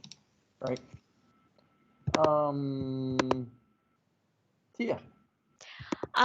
So I just want to recognize the staff. So last year we were dedicated to creating and getting all the input, and then this year I feel like they organized it. They figured out a way to make it understandable and just whittled everything down to create something that we can use moving forward, to give us purpose and direction. So I just want to highlight that's what we've done this last year. And then moving forward, like Ashley said, is just using all of that stuff to guide what we do and how we do it. I would like to see that we create something, you know, all this information was gathered pre-COVID. So if there's a way we can figure out how to continue to gather ideas or the needs of our community, which is going to be much different now than it was previously, some creative way to do that, that would be awesome. And then for this coming year, and with COVID expectingly to get worse and whatnot, I would lean on our community visions to figure all the kind of outdoor things that we can do, and really give to the community and work on building our community outdoor spaces out, if we can, or prioritizing those projects that can be utilized by the community kind of right now. So yeah, and I'll put my plug in again for my 4-season park. That would be so useful right now. Does that go on here, or is that a parking lot idea? Or has it gone into the I mean, it was mentioned in the community vision, so I'm just gonna say it here. Okay, all right. So Heidi. Yeah, sorry, I lost my train of thought. I keep asking myself how the community vision integrates into our functional plans. And I know some are up for review and revision at some point, and we've been waiting. So just how we can move that work from the visioning documentation plan into our functional plans. Anything else that you either saw this year or would like to see more of going forward next year? Let me think on it. I'm sure there will be. Okay, Felicita. To me, our amazing, beautiful, thoughtful community visioning plan is really our guiding light. And to me, it's our checks and balances. Like when we look at the budget for next year, you know, what are the things that we're adding, and is it reflective of what the community told us? Because we heard from a lot of community members. And what's really funny is I can't speak for my peers, but I'm guessing we all felt kind of the same way. Like there was nothing in the community visioning that was like shocking, because we're all super engaged in the community. So it's like, yeah, we need more bathrooms. Yeah, we can do a better job with multicultural events and sustainability. My favorite one was the more bathrooms, because it's so critical, and I hear from moms all the time. And so to me, it's our checks and balances, and it's a tool that we use moving forward to ensure that we are listening to the community. Yeah, if that's helpful. Yeah. Is there anyone else who has a comment about what got done this year, and or what you want to see more of with this in the next year? Doug. Yes, I think this would be a good spot for Holly to kind of speak into this some, because she's definitely, we're well into operationalizing, but of course, with COVID here, it's again part of that structural intent of really being strategic about those next steps. So if Holly could speak into it, please. Yeah, you know, the fun part is going out and asking all the questions and doing the work with the task force. Now comes the work of operationalizing it. And it's really important that the board, from where you sit in leadership, I love that it's part of your values. If you choose to leave it there, that's amazing. And being a voice to help operationalize that is important. So Heidi's point about moving it into the functional plans, the comments others made about tying it to the budget, specifically having us address it in the budget, using it as a lens for how we evaluate the decisions that come before us. The more that the board of directors and the management team use it as a lens to discuss with staff as they come before you how decisions are made, it really helps institutionalize and operationalize it. And I will say, at the last organization I worked at, it really took the leadership of the elected officials to really consistently have that dialogue and bring that lens to the conversation with staff.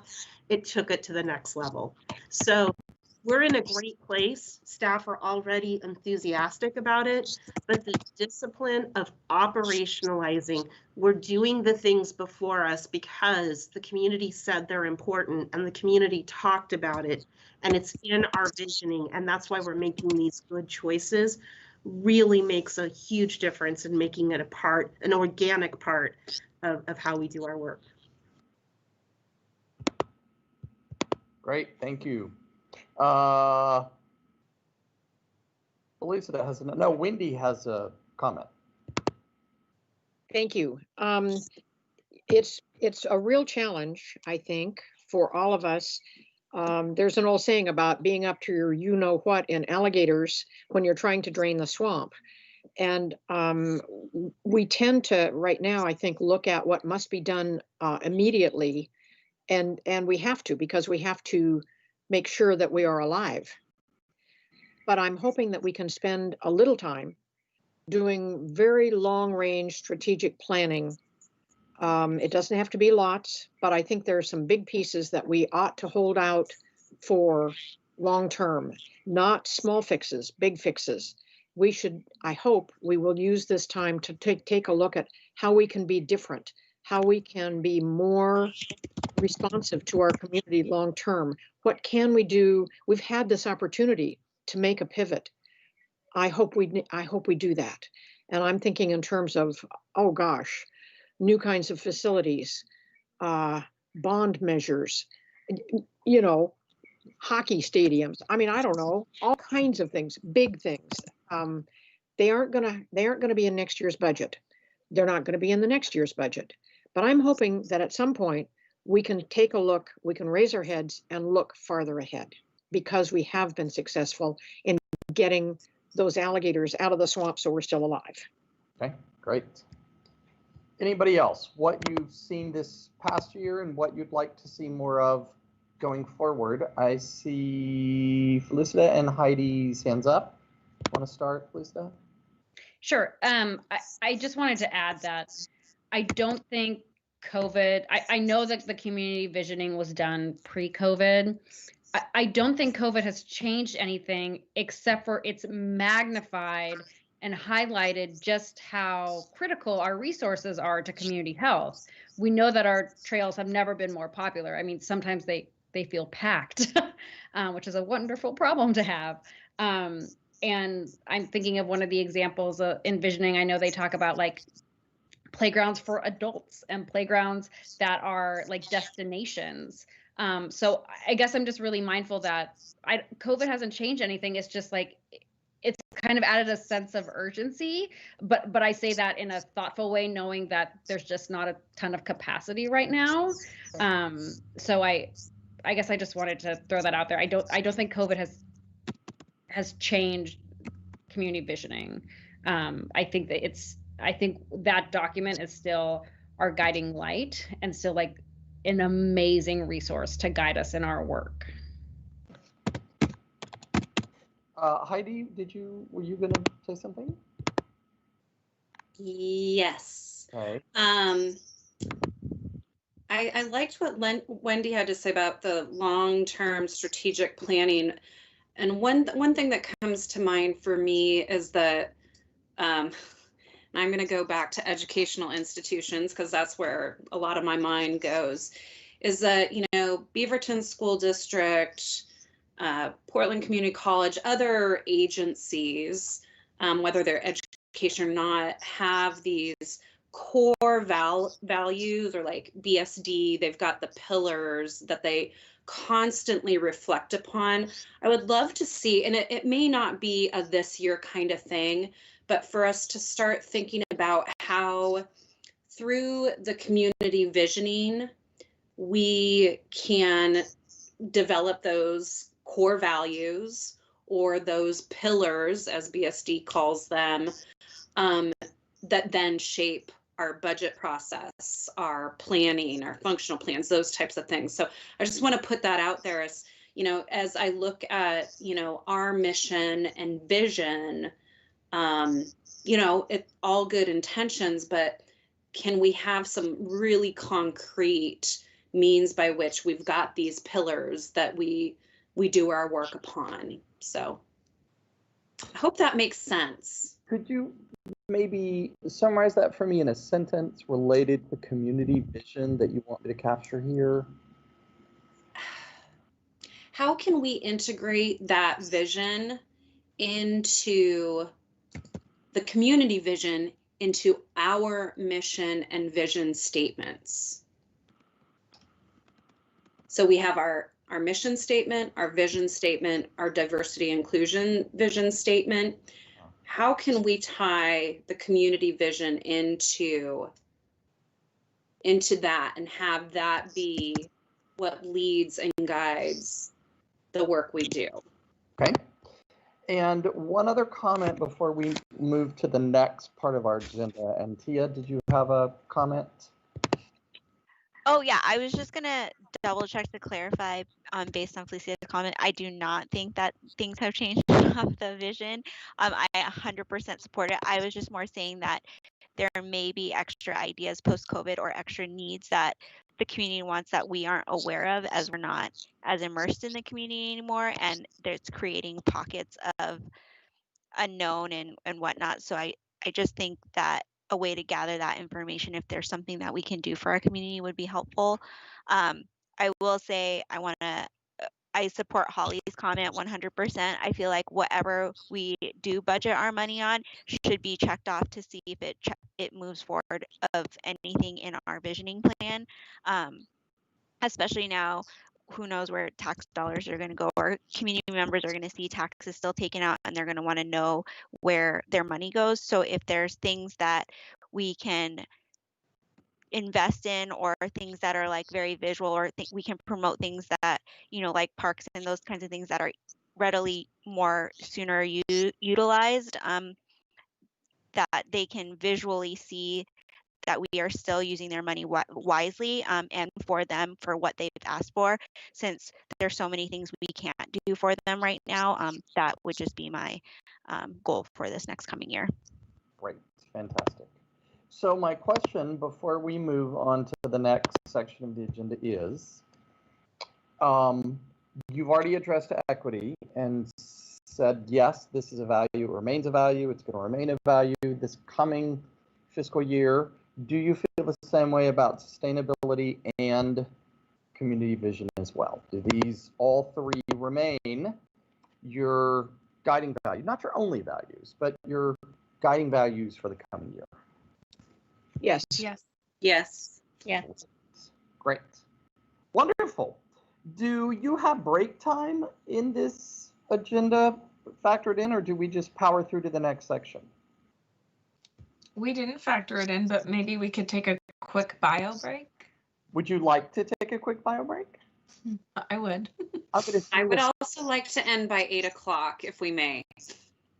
Yes, that's the goal, right? Take a bio break, and then we're going to power through the last section. All right. Thanks.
we ready to come back?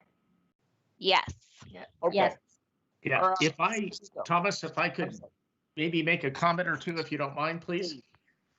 And it's not that I want to expedite this too much, but it's interesting because we, with your discussion, the board members and Thomas, and certainly the input of staff, in the process of speaking into the values and reconfirming the values, it seems to me you've actually also developed kind of high-level priorities to pay attention to.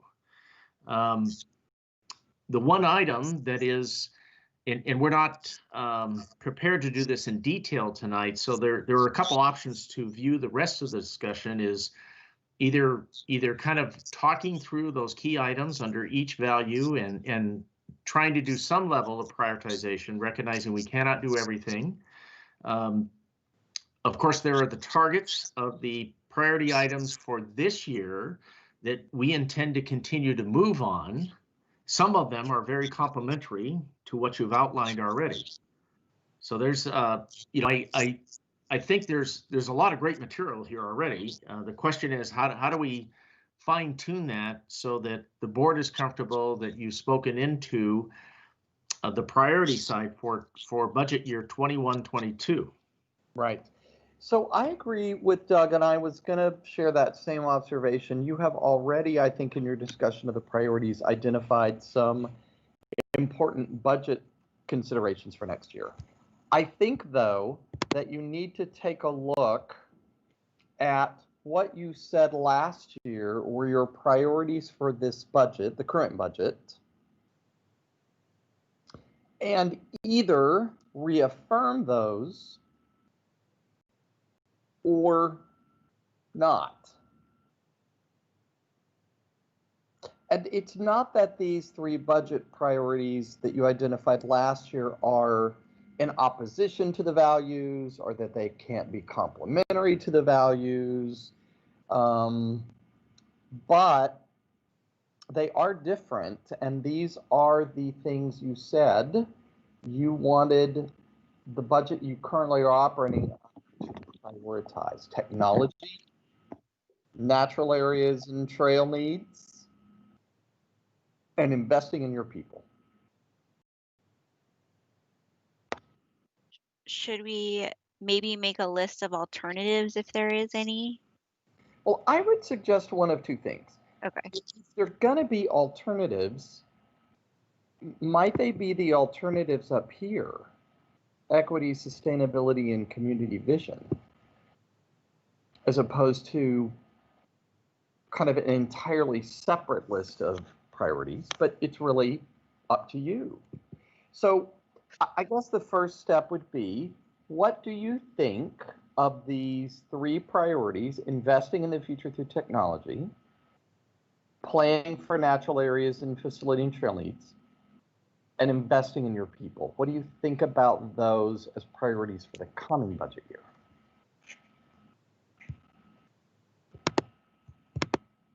Heidi.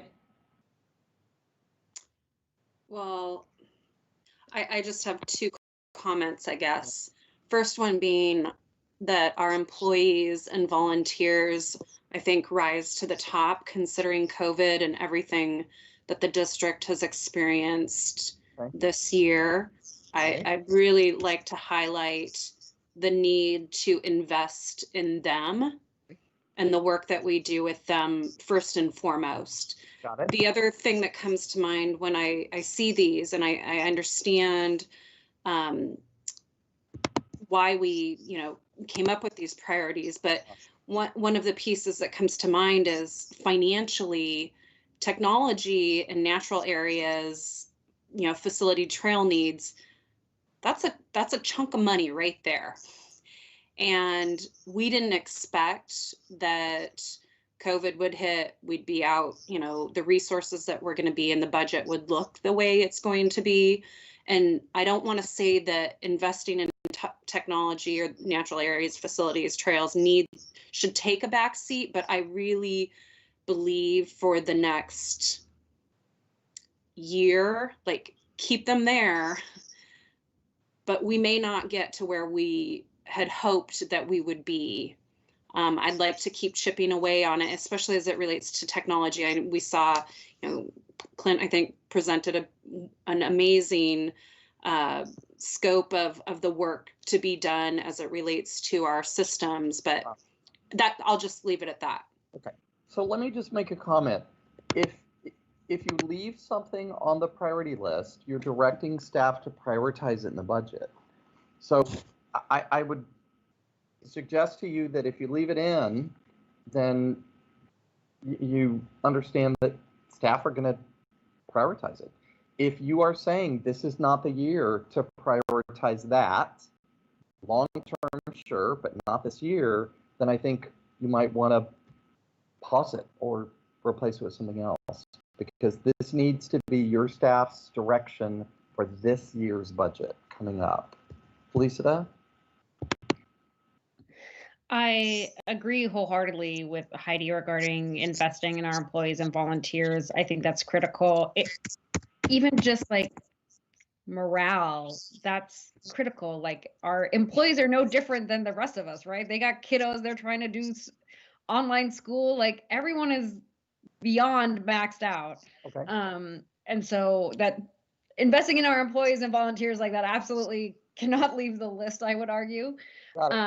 In terms of investing in our future through technology, I mean, I think we've had no other option but to do more of that this year because of COVID. And maybe had we not had COVID this year, maybe I would have said, let's take a year off of that. We don't have the resources that we want to do like the big dream. Like, I mean, we were talking, last year about, let's do an app. And like, these are all still great ideas. They're just not doable right now. So it's a priority, but it doesn't, it's a priority, but it's not the priority, I'd say. That being said, like, we have no other option but to do a little bit of that in order to continue to evolve and serve our community. And I think our organization is doing a great job with that. And then planning for future natural areas, facility, and trail needs. Our budget for that significantly less than it has been and what we're used to. And I'm going to look to our visioning and our commitment to racial equity and sustainability to make those really tough decisions about what we can prioritize with regards to planning for the future. Okay, so let me ask you a clarification question. No. Yes. Okay, I hear you say investing in our employees and volunteers. Yes, absolutely, keep it in. Got to be a top priority. I need you to clarify, are you saying that these other two should remain as the other priorities for this coming budget year? Yes, unless my brilliant, thoughtful peers have a better idea, then I reserve the right to change my mind. Okay, and then Heidi, I heard you say the same thing. Are you saying all three of these should remain the guiding priorities? Or are you not? No, I think they should remain the guiding priorities. Okay. But at the top of the list, being investing in our employees. Yeah, got it. Is an absolute, in my mind, is an absolute must.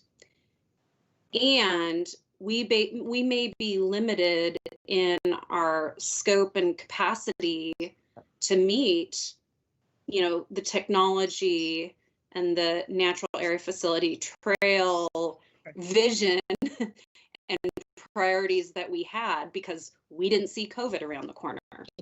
But you're not suggesting, you're just saying be realistic about what's accomplished. Be realistic. And, I foresee that these latter two priorities, the, technology, et cetera, that those may carry over and be priorities for us in the following fiscal year because we're not able to meet, it'd be great to meet all of what we aspired to, but just being realistic. Okay, great. And Doug, you had a quick clarification, I think. Yes, if I could, please. The trick on the technology side, otherwise I'll have Clinton and Lori in my third bedroom here that I'm in shortly. And that simply is that, one of the realities, several of you have kind of indicated that you acknowledge that we are well in process of the conversion of our financial software, which includes our daily operations software, it is the mechanism by which we open up first thing in the morning and do our work. So that has to continue, but certainly where we can, adjust replacement items, so forth. But the key of the transition, it has to continue, because we are, the old system literally is no longer updated and supported by the other company, and so we can't be without, for sure. And I know the board is aware of that. Okay, so it sounds like that's a message from your GM that this investing in technology is still in play, it's still important, it's still critical, and he didn't say this, but it sounds like he's suggesting that it remain one of the priorities, practically speaking. One of the things I also heard Felicita say is, and not that Heidi didn't, but that in determining what you can do around technology, other than what you have to do because you've already committed, in determining what you can and can't do around natural areas and trail needs, that making sure you apply the equity lens explicitly and the community vision lens explicitly should really drive how much you're able to do and what specifically, so that these tie back up to the values. I heard her say that as well. So, Ashley. Thank you. Yeah, I think, thank you, Doug, because for me, I feel concerned if we're talking about deprioritizing technology when we are well into a very important technology investment, and one that, it's going to help us pivot to adjust to our new reality as well, right? We will have some flexibility to adjust to whatever the future looks like as a district. So as much as I know it's an expensive investment that we need to make, I think it's actually super critical, especially towards, future, like, better equitable practices maybe in our enrollment and things like that, right? I know it's like super important to my fellow board members for registration, and myself included, but so there's things like that I think that our technology can actually be a tool for equity, for community vision, so I would like to see the priorities remain, and that we, of course, look at each of them with the lenses of our values. Fantastic. Tia. So I also, investing in our employees and volunteers is a main thing. They are the backbone of what we do. So as we want to make sure that they have all the tools that they need.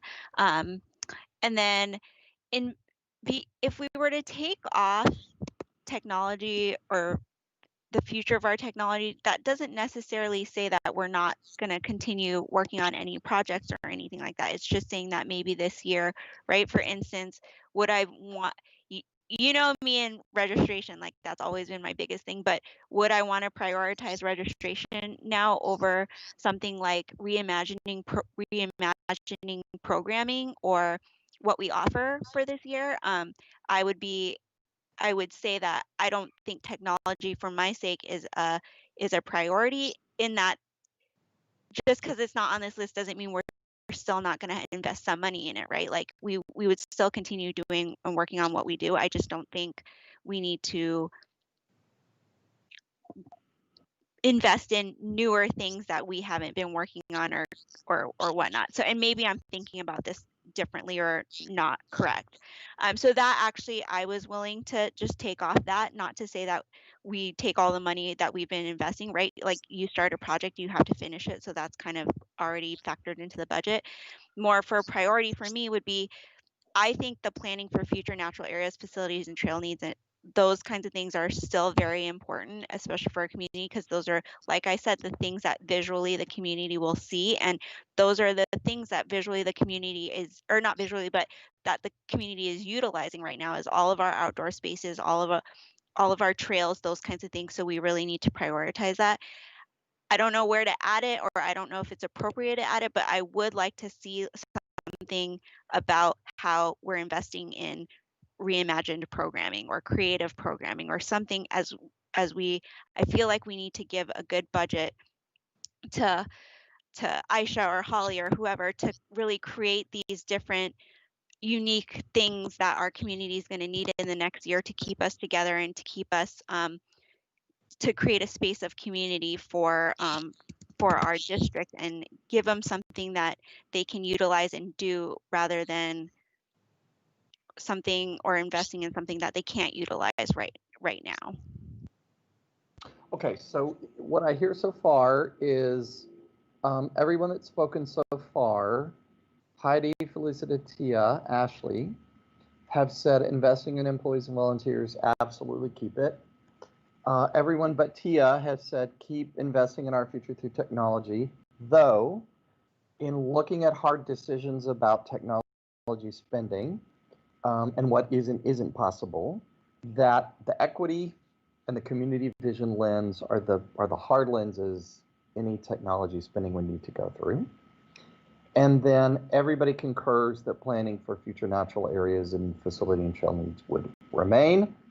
And again, not much money to do anything with it. So the equity and the community vision lens would be like the guiding thing. Tia has thrown into the mix the possibility of a new, different budget priority, which is called Reimagining Programming, which is more the changing and innovating and adapting. And although she's not sure that has to be a budget priority, but she's just throwing out that need as a possibility. So Wendy, what say you? And you're bringing us home, Wendy. Oh boy. First of all, I like the idea of looking at the priorities through the values lenses, but I don't want just equity and community vision. We must have sustainability in there as well. So I think we need all three to look at our priorities, number one. Number two, if I don't recall the actual number of years, but I believe we have a multi-year plan for technology. That's not something you just sort of blow up in the middle. So I would defer to what those contracts are, what our staff is working on already. I believe that working on technology is going to help our staff and our volunteers and our community. And it may actually save money in the long run. So I think it's probably a really good thing to keep going on. I think that the wording of the planning for future natural areas, facility and trail needs and funding resources is key. The word is planning. There are some things that I'm hoping that we can do this year that have been on the list for a while. For example, I think that it's really pretty important. Sorry, I'm trying to read a note that I just wrote for myself here.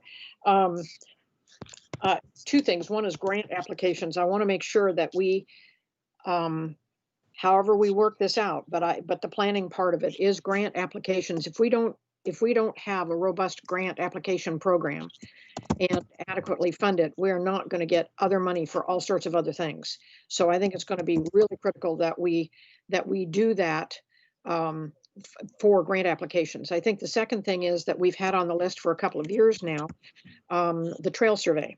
That's something that can be done with not too much money or staff time. I do believe it's something that advisory committees can help with because once we tell them what to look for, it's pretty straightforward. And it's a clipboard and go out there and look at it. Now, I realize I'm oversimplifying, but if we can get that kind of information, then we are ready for when we can move ahead. So those are two examples. But I do believe that we need to keep these priorities. They were carefully thought out last year, and they're a balance. That's one of the things that I hope we don't lose here is balance. Balance both in terms of current activities. I absolutely agree in continuing to invest in our employees and volunteers. But we also have to invest in our technology and our planning for future facilities and programs. So I'm looking for balance both between the different subject matters and timing. So it doesn't make it easier, but I don't think we can do all one thing and at the expense of others. We have to try to balance all of them. Okay. So it sounds like there is general concurrence with number 1, investing in employees and volunteers.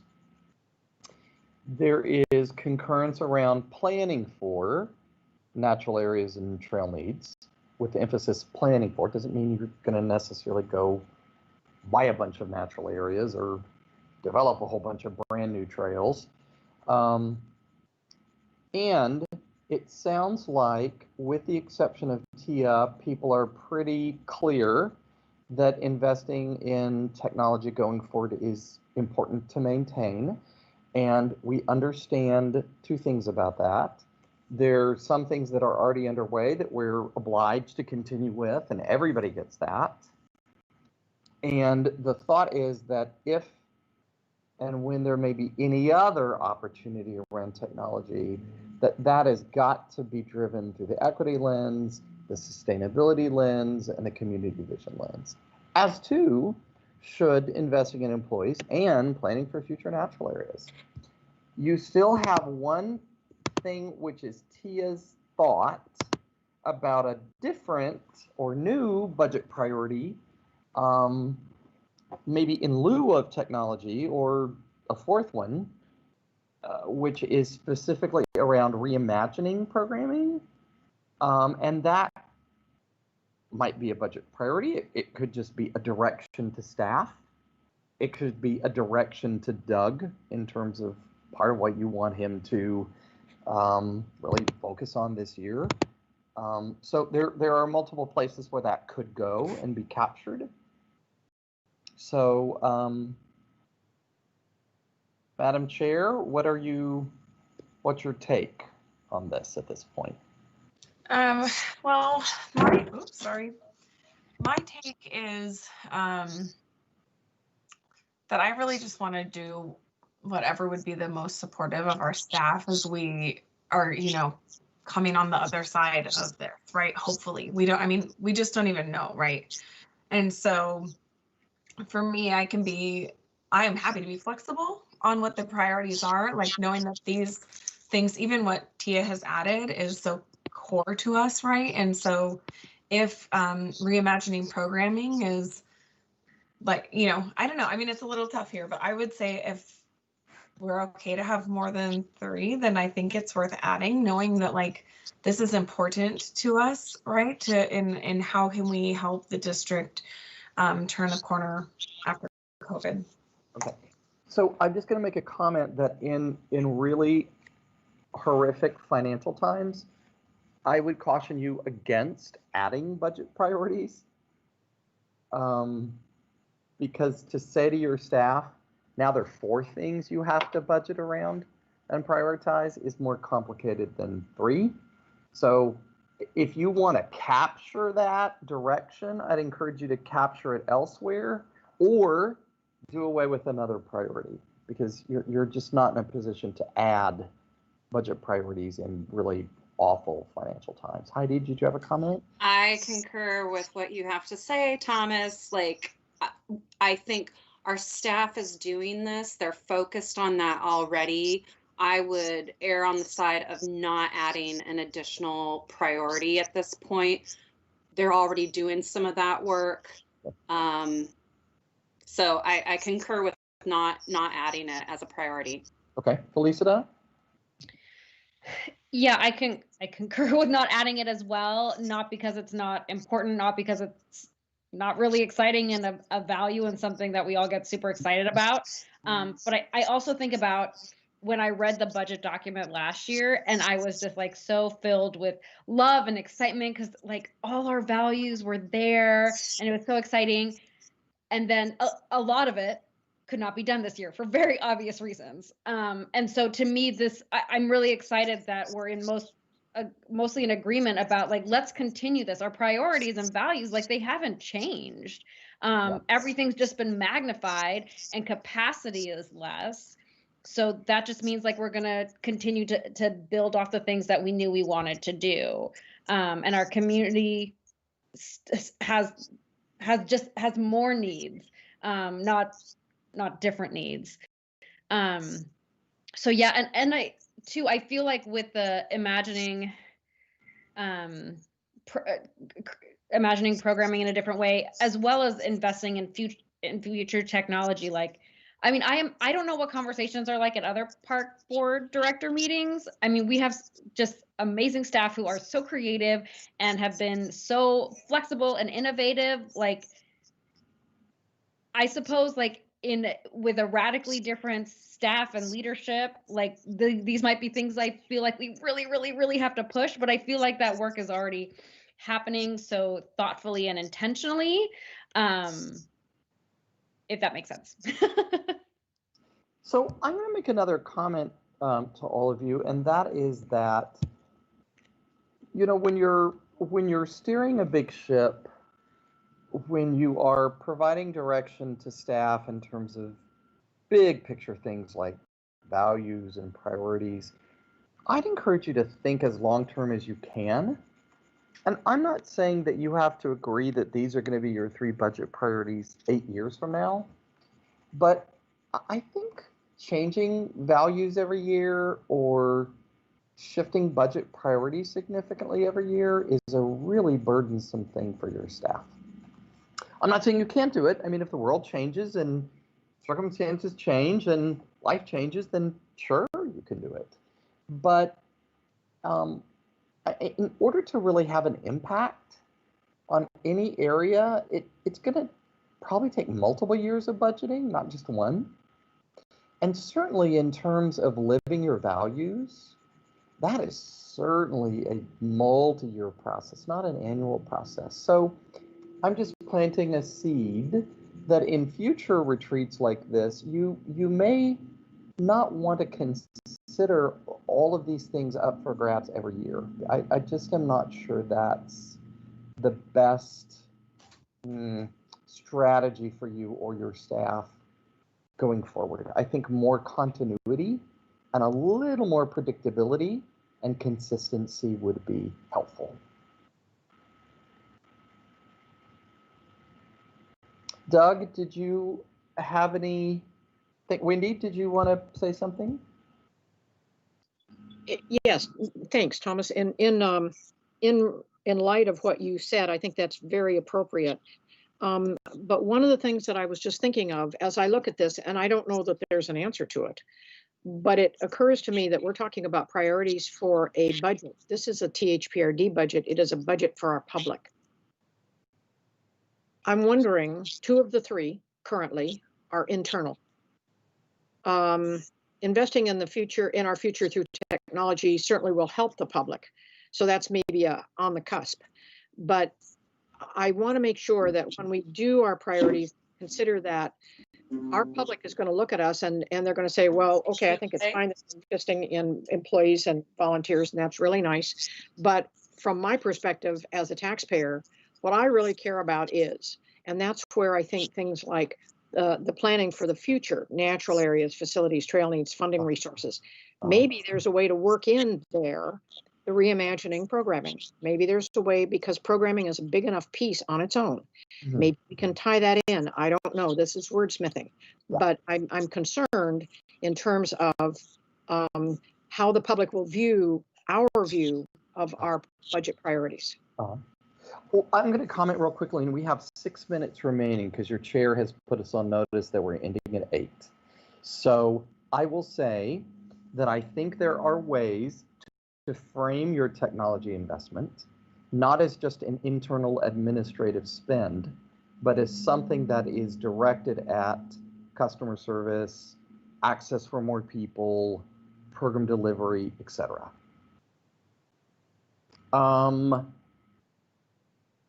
Tia and then Felicita, and then we need to wrap it up.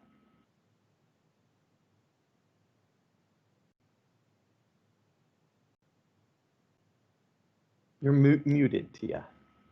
Sorry. I was just gonna say, I mean, obviously go with what everyone feels like. My point of just putting that reimagining programming is I feel like I'm looking both long term and short term, but for this year specifically, I just feel like things that we wouldn't usually invest in, like community or a lot of chunks in, like I would want to focus more of our budget into community programming that creates a space for our community members, because I think it's so important this year. And if that delays our registration, revamp or whatever we had on the docket for another year, I feel like for this year specifically, just because of COVID or whatnot, I just wanted to create that space for employees more to give direction that, yes, I would want, if you feel like there's a community event that really needs to happen, if you feel like some online programming is a go, if preschool needs to be extended, like I would want that to be a focus of the budget, that yes, you can go over there versus, like I said, I was the proponent for the registration, but I would rather delay that for another year. Not to say that it wouldn't come back on, but I just feel like this year programming and the things that we offer should be a main priority to give the communities something. I don't know. Okay, and in 4 minutes, Lisa, and then Ashley. I have to say that staff are our greatest asset. A lot of us were at the last board meeting, and we spent half of our board report out time talking about how beloved one of our staff is, and how we just kept hearing from all the community members about how beloved Lulu Ballesteros is. So I believe that if we recruit amazing staff, if we retain amazing staff, that all impacts not only the bottom line, but the happiness that our patrons experience with the district. Because that's what I hear more than anything, just how much people love our staff. Mm-hmm. There's something else super eloquent I was going to say, but I'm forgetting. And I'll stop. Thank you, Thomas. Ashley.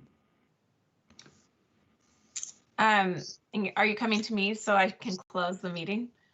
I am coming to you because we're ending at 8 o'clock and we have 3 minutes. And I think this is leadership is required. And I think there's an emerging consensus. Yeah. And I am inviting you to wrap it up. Okay, wonderful. Yeah, thank you everyone for the robust conversation around this. I think just everything we've heard, everything our district and our community is going through, that the consistency in our values and our budget priorities are really important for us to kind of stick to the plan. Now, that doesn't mean that things aren't changing within those buckets, right? It doesn't mean like staff is going to guide us through their budget proposals, right? And so if you need further guidance from us, let us know at future board meetings, right? If you need us to refine on any of this, we will be happy to give input. So thank you all for your time this afternoon with us this evening. Thomas, thank you for your wonderful facilitation and getting us through all this great content. Okay, well, the October 2020 THPRD Board of Directors Retreat is now adjourned. Bye, y'all. Thank you. Thank you. Thank you, Thomas and staff. Great work. Great work. you. Stop.